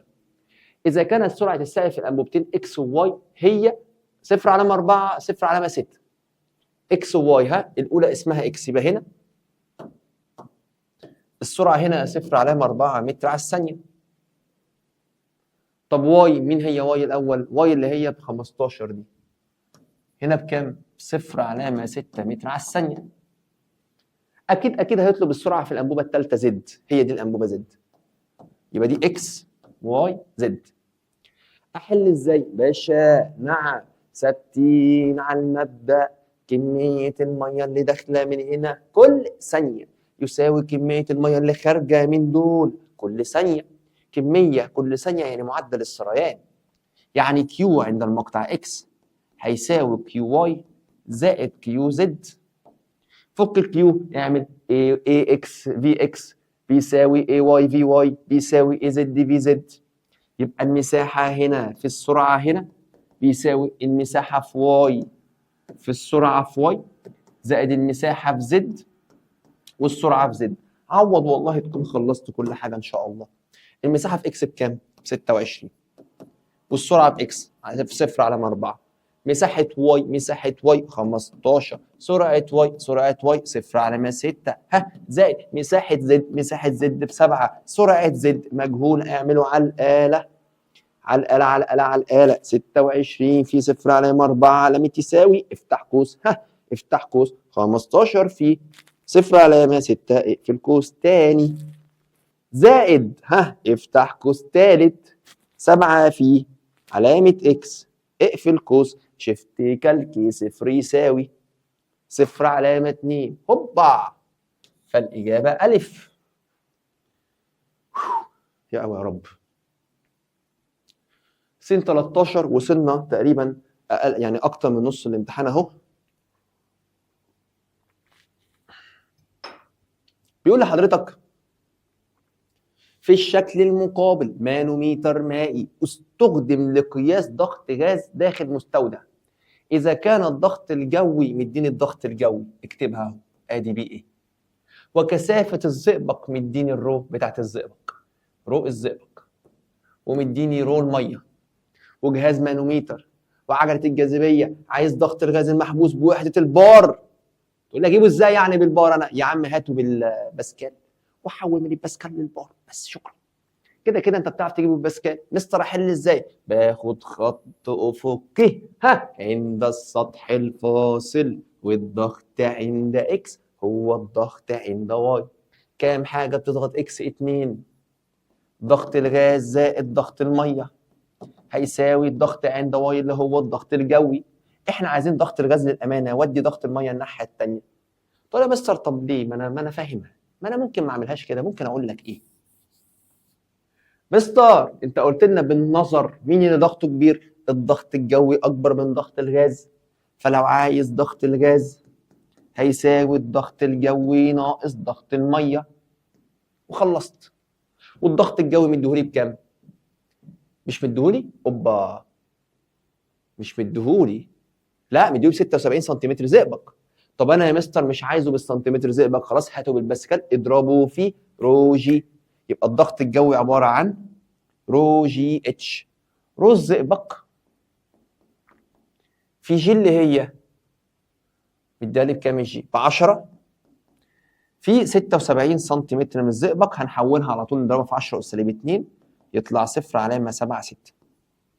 يبقى انا عشان اجيب الضغط الجوي بالباسكال خد ضغطه بالسنتيمتر زئبق اضربه في رو جي عشان يبقى الضغط ايه؟ رو جي اتش. طب ليه حولت الاتش؟ عشان تبقى وحده دوليه الباسكال، فلازم دي تبقى بالمتر، ناقص ضغط الميه اللي هو رو الميه ب 1000، عجله الجاذبيه ب 10، ارتفاع الميه اللي هجيب ضغطهم بكام؟ 13 و6 اضربها في 10 أس -2 عشان تبقى بالمتر. ارشق دول كلهم على الآلة، افتح قوس 13600 في 1000 لا في 10 خط زبالة في 0.76 ناقص افتح قوس 1000 في 10 في 13 و6 في 10 أس -2 اقفل القوس يديك رقم 102,000. اعمل اي ان جي يطلع لك الضغط هنا بكام؟ 102 في 10 أس 3 باسكال. يا مستر ده عايزها بالبار، روح حولها زي ما اتعلمنا قبل كده يطلع لك رقم تقريبي ان شاء الله يبقى هو ده. ادي ال 102 في 10 أس 3 ده بالايه؟ بالباسكال. عايز اجيبه بالبار، اكتب الرقم بتاع الباسكال اللي انت حافظه تحتيه اللي هو الضغط الجوي 1.013 في 10 أس 5 فيها كام بار؟ فيها 1.013 بار. هات بقى في كام بار هنا؟ اضرب ده في ده على ده. طريقه الكيمياء او طريقه الكتاب الامتحان اللي هو خد الرقم اضربه في المطلوب على المعطى. ادي الرقم هضربه في المطلوب على المعطى. 102 في 10 أس 3 في 1.013 على 1.013 في 10 أس 5 1.02. يبقى الإجابة إيه إن شاء الله؟ الإجابة د. كمية من غاز مثالي حجمها يبقى مديني أولا غاز مثالي، مديني الحجم بتاعها فوليوم 1 عند درجة يعني مديني تي 1. قال لك إذا انخفضت درجة حرارتها إلى، لما يقول لك انخفضت إلى يعني هو أصبح الرقم ده خلاص، زاد إلى يبقى هو أصبح الرقم ده خلاص، يبقى انخفض يبقى هو مديني تي 2، وقل حجمها إلى يبقى معايا فوليوم 2. الله الحق بقى، فهل ضغطها ثابت ولا يزداد ولا إيه قصته؟ الحق بقى، الحق بقى صاحبي.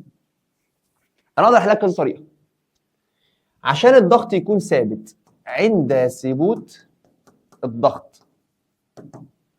طبعا مش دي الطريقه الاصليه، يعني انا هقول لك بس انا تفكير راح هتلاقيه دلوقتي، ثم في طريقه افضل منها بصراحه، هي خطوه واحده.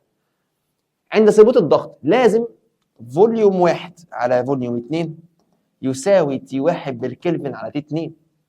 فانت ممكن تجرب انت ونصيبك، لو قسمت فوليوم 1 على فوليوم 2 لقيتها هي تي 1 على تي 2 اذا ان شاء الله الضغط كان ثابت. لو لقيته مش بيساوي يبقى الضغط ما كانش ثابت. فوليوم 1 بكام؟ ب 10، فوليوم 2 5، قسمتهم على بعض يديني 2. طب تعالى نقسم تي 1 على تي 2. تي 1 273 زائد 273 عشان تبقى بالكلفن، تي 2 10 زائد 273 يديني 1.92 اهو. دول ب2، دول 1.92، اذا يستحيل يا معلم الضغط كان يكون ثابت. يبقى انت عندك الضغط يا يقل يا يزيد، لا يتغير لا. طب كثافتها لا تتغير؟ نعم. لا كثافتها ايه؟ لا كثافتها تتغير عادي، يبقى دي برضو غلط.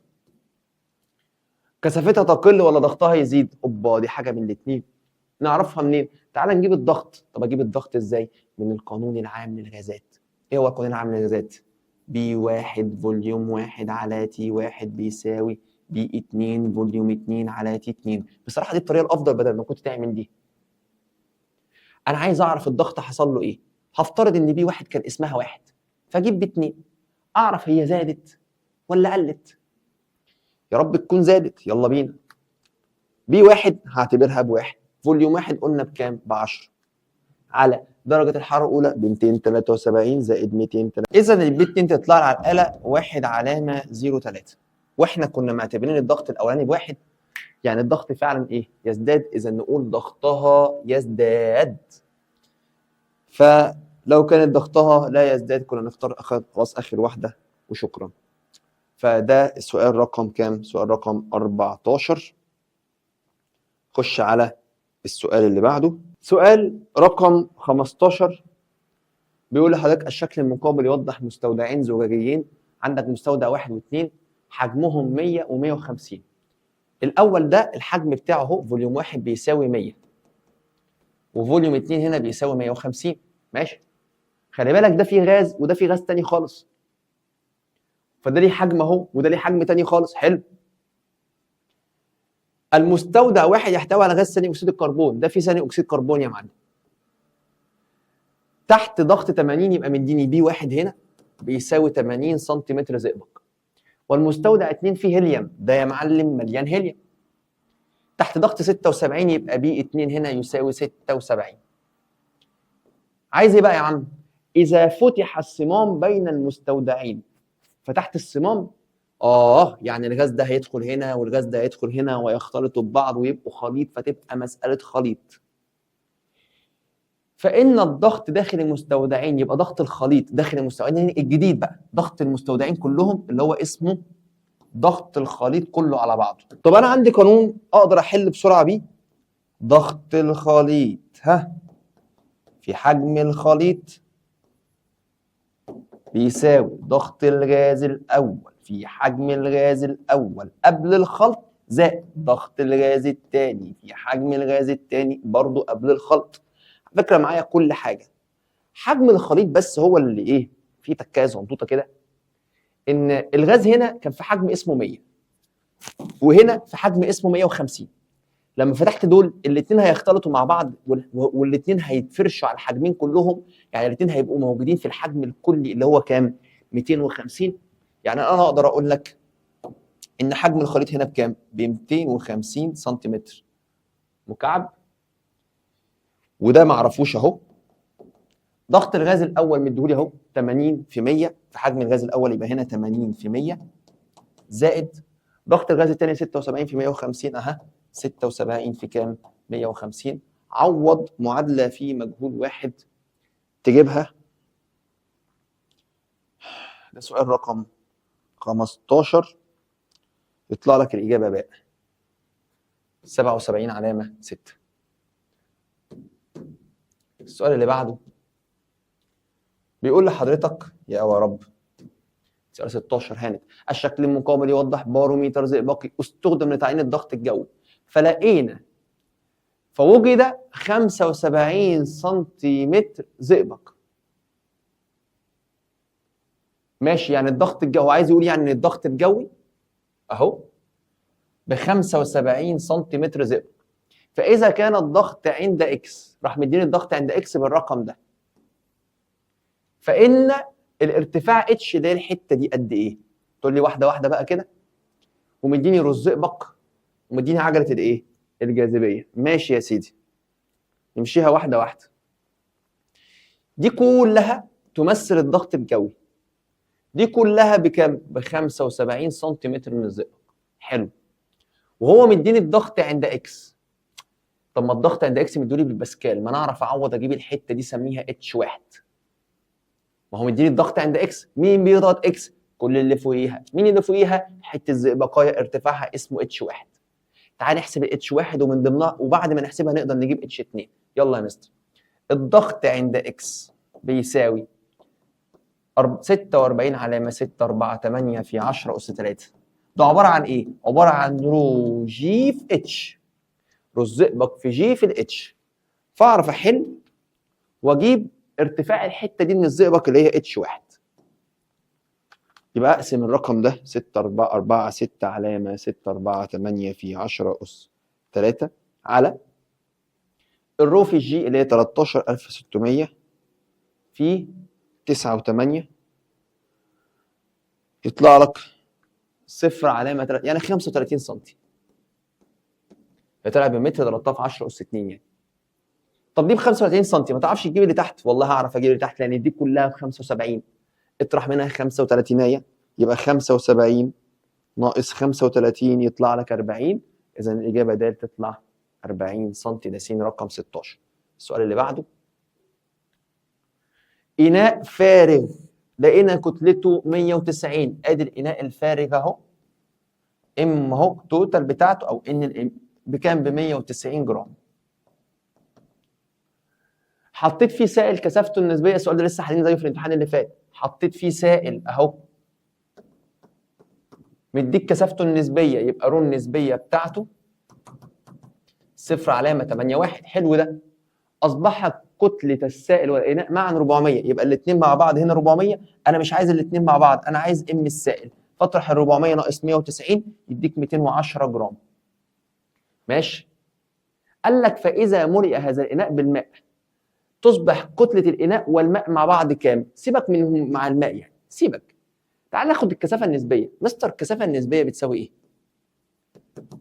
كثافه الماده اللي هي السائل على كثافه الميه. طب كثافه الماده مش معايا، انا حافظ كثافه الميه اهو، بس كده كده مش معايا. تصدق لا، ما لهاش علاقه يعني، ما اصل انا هجيبها بطريقه ثانيه. هو مديني ده لخبطه على فكره، مديني عشان يلخبطك يعني، كاني جبت كثافه الماده. طب ما مش هعمل بيها ايه يعني؟ كده كده انا حافظها اصلا ومش هستخدمها. باشا بص هنعمل ايه؟ مش الكثافه بتساوي الكتله على الحجم؟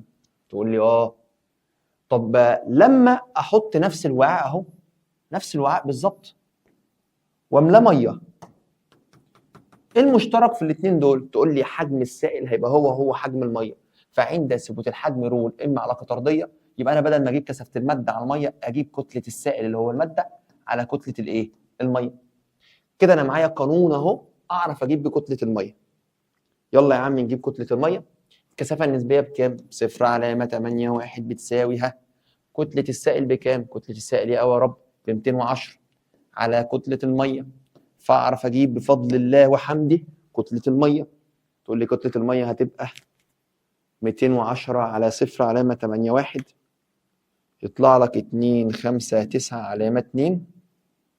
دي كتله الميه. طب هو مش عايز كتله الميه بقى، ده عايز كتله الماء والاناء. خلاص اجمع على كتله الميه اجمع عليها كتله الاناء لوحده اللي هو كام؟ 190. يطلع لك 449. 409. يبقى الاجابه ايه؟ الاجابه د. س رقم 18، كميه من غاز مثالي حطيتها داخل اناء محكم عند درجه حراره، يعني مديني تي 1 وضغطها مديني بي 1 اهو، بي 1 اسمها بي. فاذا رفعت درجه الحراره مع ثبوت حجمها، مع ثبوت الايه؟ اقفش الحجم ثابت، وضغطها زاد للضعف اصبح 2 بي، فان تكون درجه حرارتها وعايز تي 2. تقول لي يا مستر البي مع التي علاقه طرديه، يعني اقدر اقول لك بي 1 على بي 2 يساوي درجه الحراره الاولى على درجه الحراره الثانيه. طب بي 1 بكام؟ اسمها بي يعني اعتبرها بواحد. بي 2 اصبحت 2. تي 1 معايا ب 27، زود عليها 273. طب تي 2 على فكره المفروض اعوض بتي 2 هنا بالكلفن كده، بس الرقم لما يطلع لي هيطلع لي بالكلفن وهو عامله بالاختراق بالسيليزيوس. فبعد ما يطلع لي بالكلفن، بص هحلها لك مره وهوريك طريقه اصيع واشيك. بص كده، هات لي درجه الحراره دي بالكلفن، يطلع لك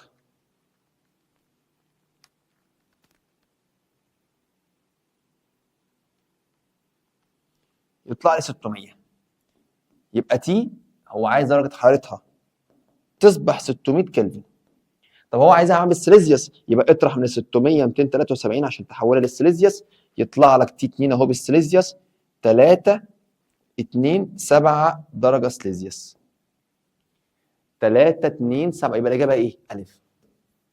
بس انا حليتها على مرتين، كان ممكن احلها على خطوه واحده. بص كده، ادي 1 على 2 بيساوي 27 زائد 273 على، بدل ما اكتب اللي تحت بالكلفن اكتبها بالسيليزيوس، بس لو كتبتها بالسيليزيوس ابقى غلط، لازم احولها للكلفن، يعني اجمع عليها كام؟ 273. في الحاله دي طالما انا كتبتها بالسيليزيوس وزودت عليها هي كلها على بعض بقت كلفن، بس انا كاتب تي سمول بالسيليزيوس دي كده بوحده سيليزيوس، فلما اجيب المجهول ده على الاله انا كده انا كده جبته بالسيليزيوس. الحمد لله. لما اطلعها على الاله هتلاقي لقيت لك بكام؟ 327 درجه سيليزيوس على طول من غير ما تحول من خطوه واحده. سؤال رقم 19. انبوبه على شكل حرف اليو، ارتفاع كل من فرعيها 16 سم، ومساحه مقطعيها تلت، النسبه بين مساحه مقطعيها تحتوي على كميه من سائل كثافته وارتفاعه كذا، صب سائل اخر. السؤال ده بيصنف سؤال صعب. ليه قانون كبير كده مختصر، انا مش بحبه والله، انا بحب ارسمها يعني. باشا صلي بينا على الحبيب.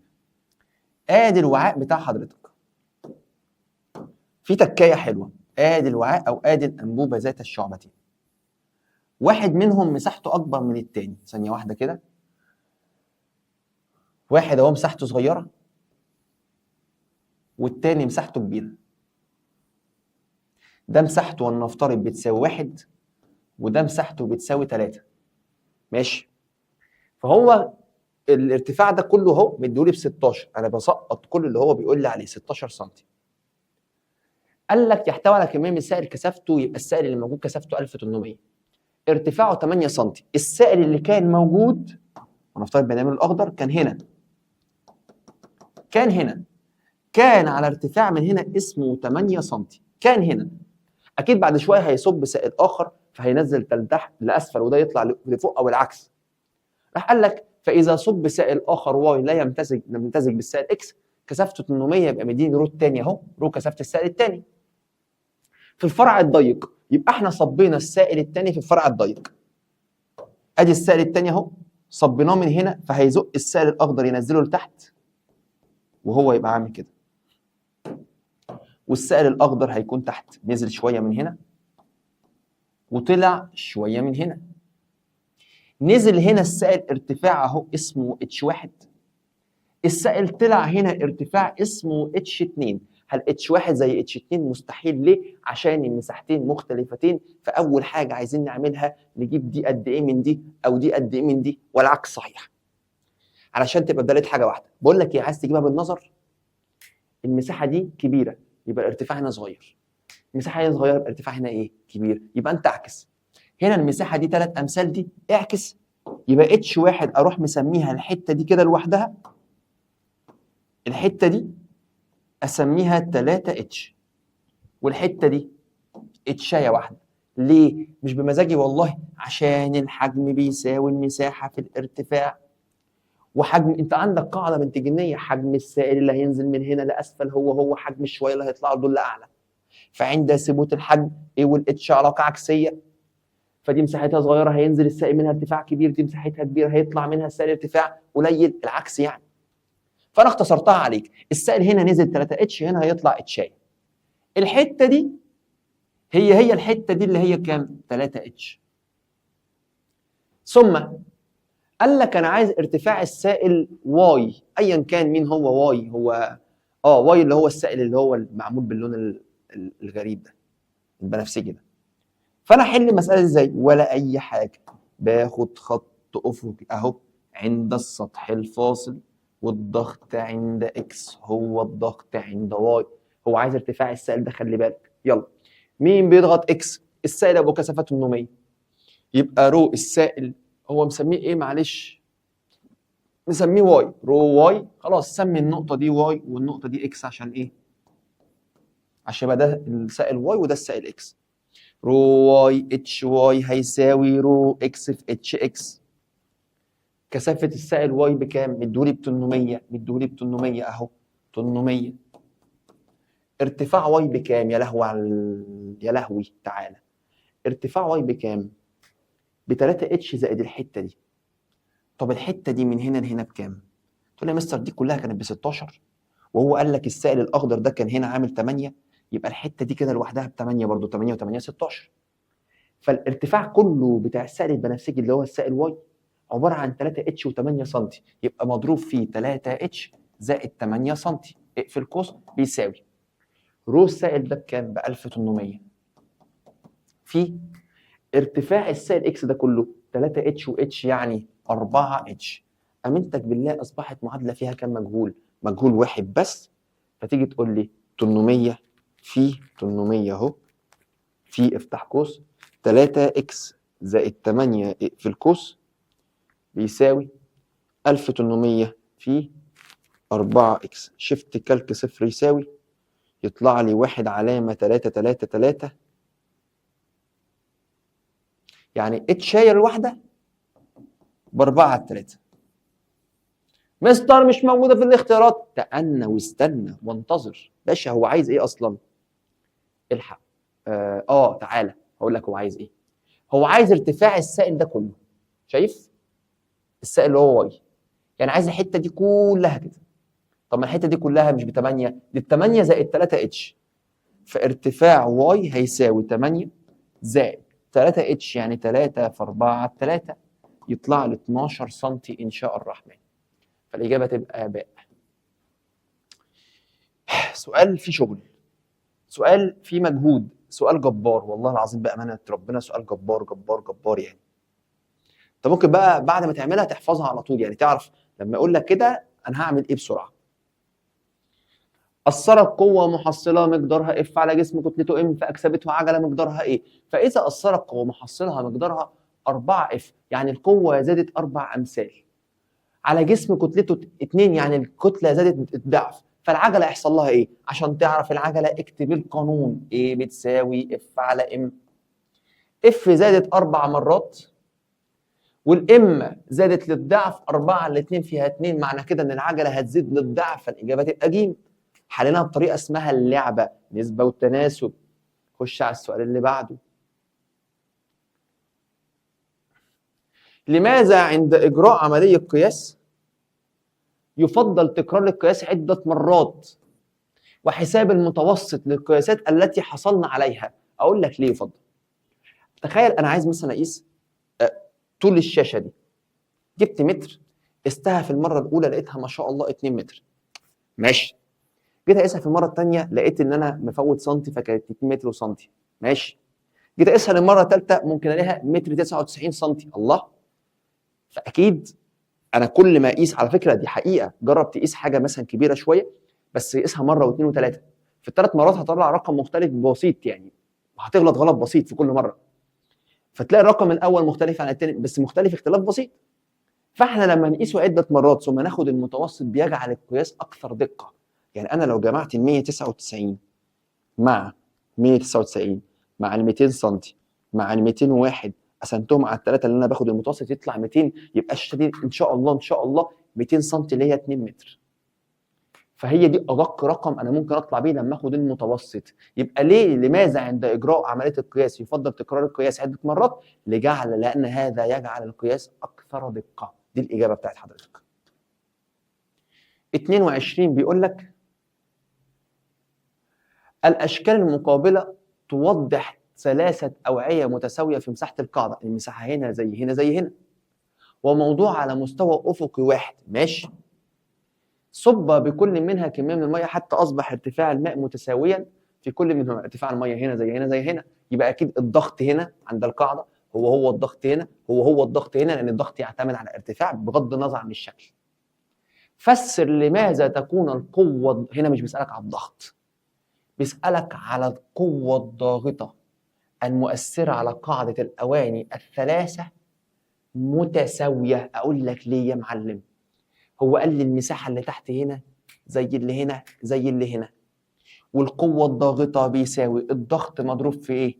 في المساحة. تقول له لأن أولاً سببين، لأن الضغط متساوي في ال3 أوعية ومساحة القاعدة متساوية في ال3 أوعية. ده بكل بساطة أقدر أعملها كده وأكون خلصت. تقول له لأن ارتفاع الماء 1 في 3 والضغط يعتمد على الارتفاع، إذن الضغط متساوي عند ال3 أوعية، وكذلك مساحة القاعدة متساوية عند ال3. وبما أن لازم تكتب كده القانون وتتكلم مع المصحح عشان يعرف إنك فاهم.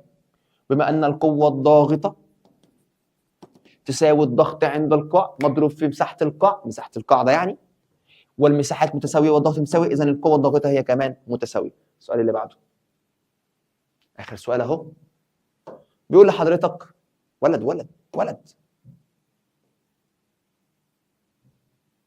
في تجربه قانون شارل كان طول عمود الهواء المحبوس اللي واحد اهو كان بالرقم ده عند درجه انصهار الجليد، درجه انصهار الجليد اللي هي 0 درجه سليزيوس، وعند تسخين الهواء الى يبقى مديني درجه الحراره الثانيه، اصبح طوله يعني مديني الاثنين. احسب معامل التمدد الحجمي عند ثبوت ضغطه مع اهمال التمدد الزجاجي. معامل التمدد الحجمي لازم تعوض في القانون. الفا فوليوم بيساوي دلتا فوليوم عند 0 درجه سليزيوس على الحجم، دلتا فوليوم لازم يبدا من 0 درجه سليزيوس على الحجم عند 0 درجه سليزيوس مضروب في الدلتا تي. لازم اعوض في القانون. طب مستر ده مش مديني احجام، خلاص عوض في القانون بتاع الاطوال. دلتا ال على ال عند الصفر مضروب في الدلتا تي. اصل يلا لو عندك انبوبه كده، دي انبوبه فاصلا حجمها بيساوي مساحتها في طولها. طب ما المساحه لو مثلا لو الغاز كان لحد هنا مثلا وزاد تمدد بقى لحد هنا، ما هو كده كده المساحه في الحالتين ثابته. يعني بما ان المساحه ثابته فوليوم ال علاقه طرديه، فانا اقدر اشيل الفوليوم واحط ال. يلا دلتا فوليوم الحجم او دلتا ال بقى، ال الثاني 9 علامه 6 9 ناقص ال الاولانيه 8 علامه 1 9 على الطول عند الصفر درجه سليزيوس اللي هي 8 علامه 1 9 مضروب في دلتا تي. دلتا تي على فكره ممكن تبقى بالكلفن او بالسليزيوس عادي، دلتا تي بالسليزيوس هي دلتا تي بالكلفن، يطلع 50 درجه يساوي يطلع لك 1، اذا تساوي 1 على 273 كلفن اس سالب 1. ده لحسن حظك ان هي طلعت بنفس الرقم اللي انت المفروض حافظه. اذا مش المفروض خلصنا؟ ماشي، في سؤال كمان. تمثل الاشكال البيانيه التاليه العلاقه بين الازاحه لاربعه اجسام والزمن كلهم لهما نفس الكتله. لهما نفس الكتله، احفظ الكلمه دي. اي من هذه الاشكال البيانيه تعبر عن الجسم الذي له اكبر كميه تحرك؟ تقول لي يا مستر اكتب قانون كميه التحرك، بي بتساوي ام في. بي بتساوي ام في، والام مالها ثابته. هو اللي قال لي يا باشا ان الكتله ثابته، اذا البي تتناسب طرديا مع الفي. يعني ما ينطبق على السرعه هينطبق على كميه التحرك. اكبر سرعه هي اكبر كميه تحرك، اقل سرعه هي اقل كميه تحرك. والله العظيم عظمه العظمه. هنا بقى انا ما اعرفش اجيب كميه التحرك بس اعرف اجيب السرعه، لان الميل في الرسومات دي كلها هو دي على تي اللي هي السرعه. الميل طردي مع السرعه، اكبر ميل اكبر سرعه. طب ما هو بثانيه واحده، ما هي السرعه طرديه مع كميه التحرك، يعني اكبر ميل يبقى اكبر مين؟ اكبر كميه تحرك على طول. فنختار طبعا رسمه ام 80 درجه هي دي اللي تعمل لي اكبر ميل. يا رب خلصنا ولا ايه؟ خلصنا ولا ايه؟ الحمد لله خلصنا. يا قوي يا حبيبي يا رسول الله. اوعى تنسى تدعمنا لايك وشير وكومنتات. وعلى فكره والله عشان انا بقرا الكومنتات كلها بس انا ببقى راجع تعبان مش بقدر ارد على الناس كلها. انا بنبسط جدا بكلامكم والله وحقيقي فوق راسي. ما تنساش تدخل على لينك قناه التليجرام، هيوصل لك ان شاء الله مننا كل جديد وكل حاجه تساعدك ان شاء الله ان انت تتفوق وتتالق وتجيب الفول مارك في الفيزياء، لان والله الفيزياء ممتعه جدا. استمتع بيها مع العبد لله ان شاء الله. ربنا يقويني ومتعك على طول. هذا يا رب ولله التوفيق. اللهم اجعل هذا العلم علما نافعا، اللهم علمنا بما ينفعنا وانفعنا بما علمتنا يا رب العالمين، وزدنا علما يا رب. والسلام عليكم ورحمه الله وبركاته.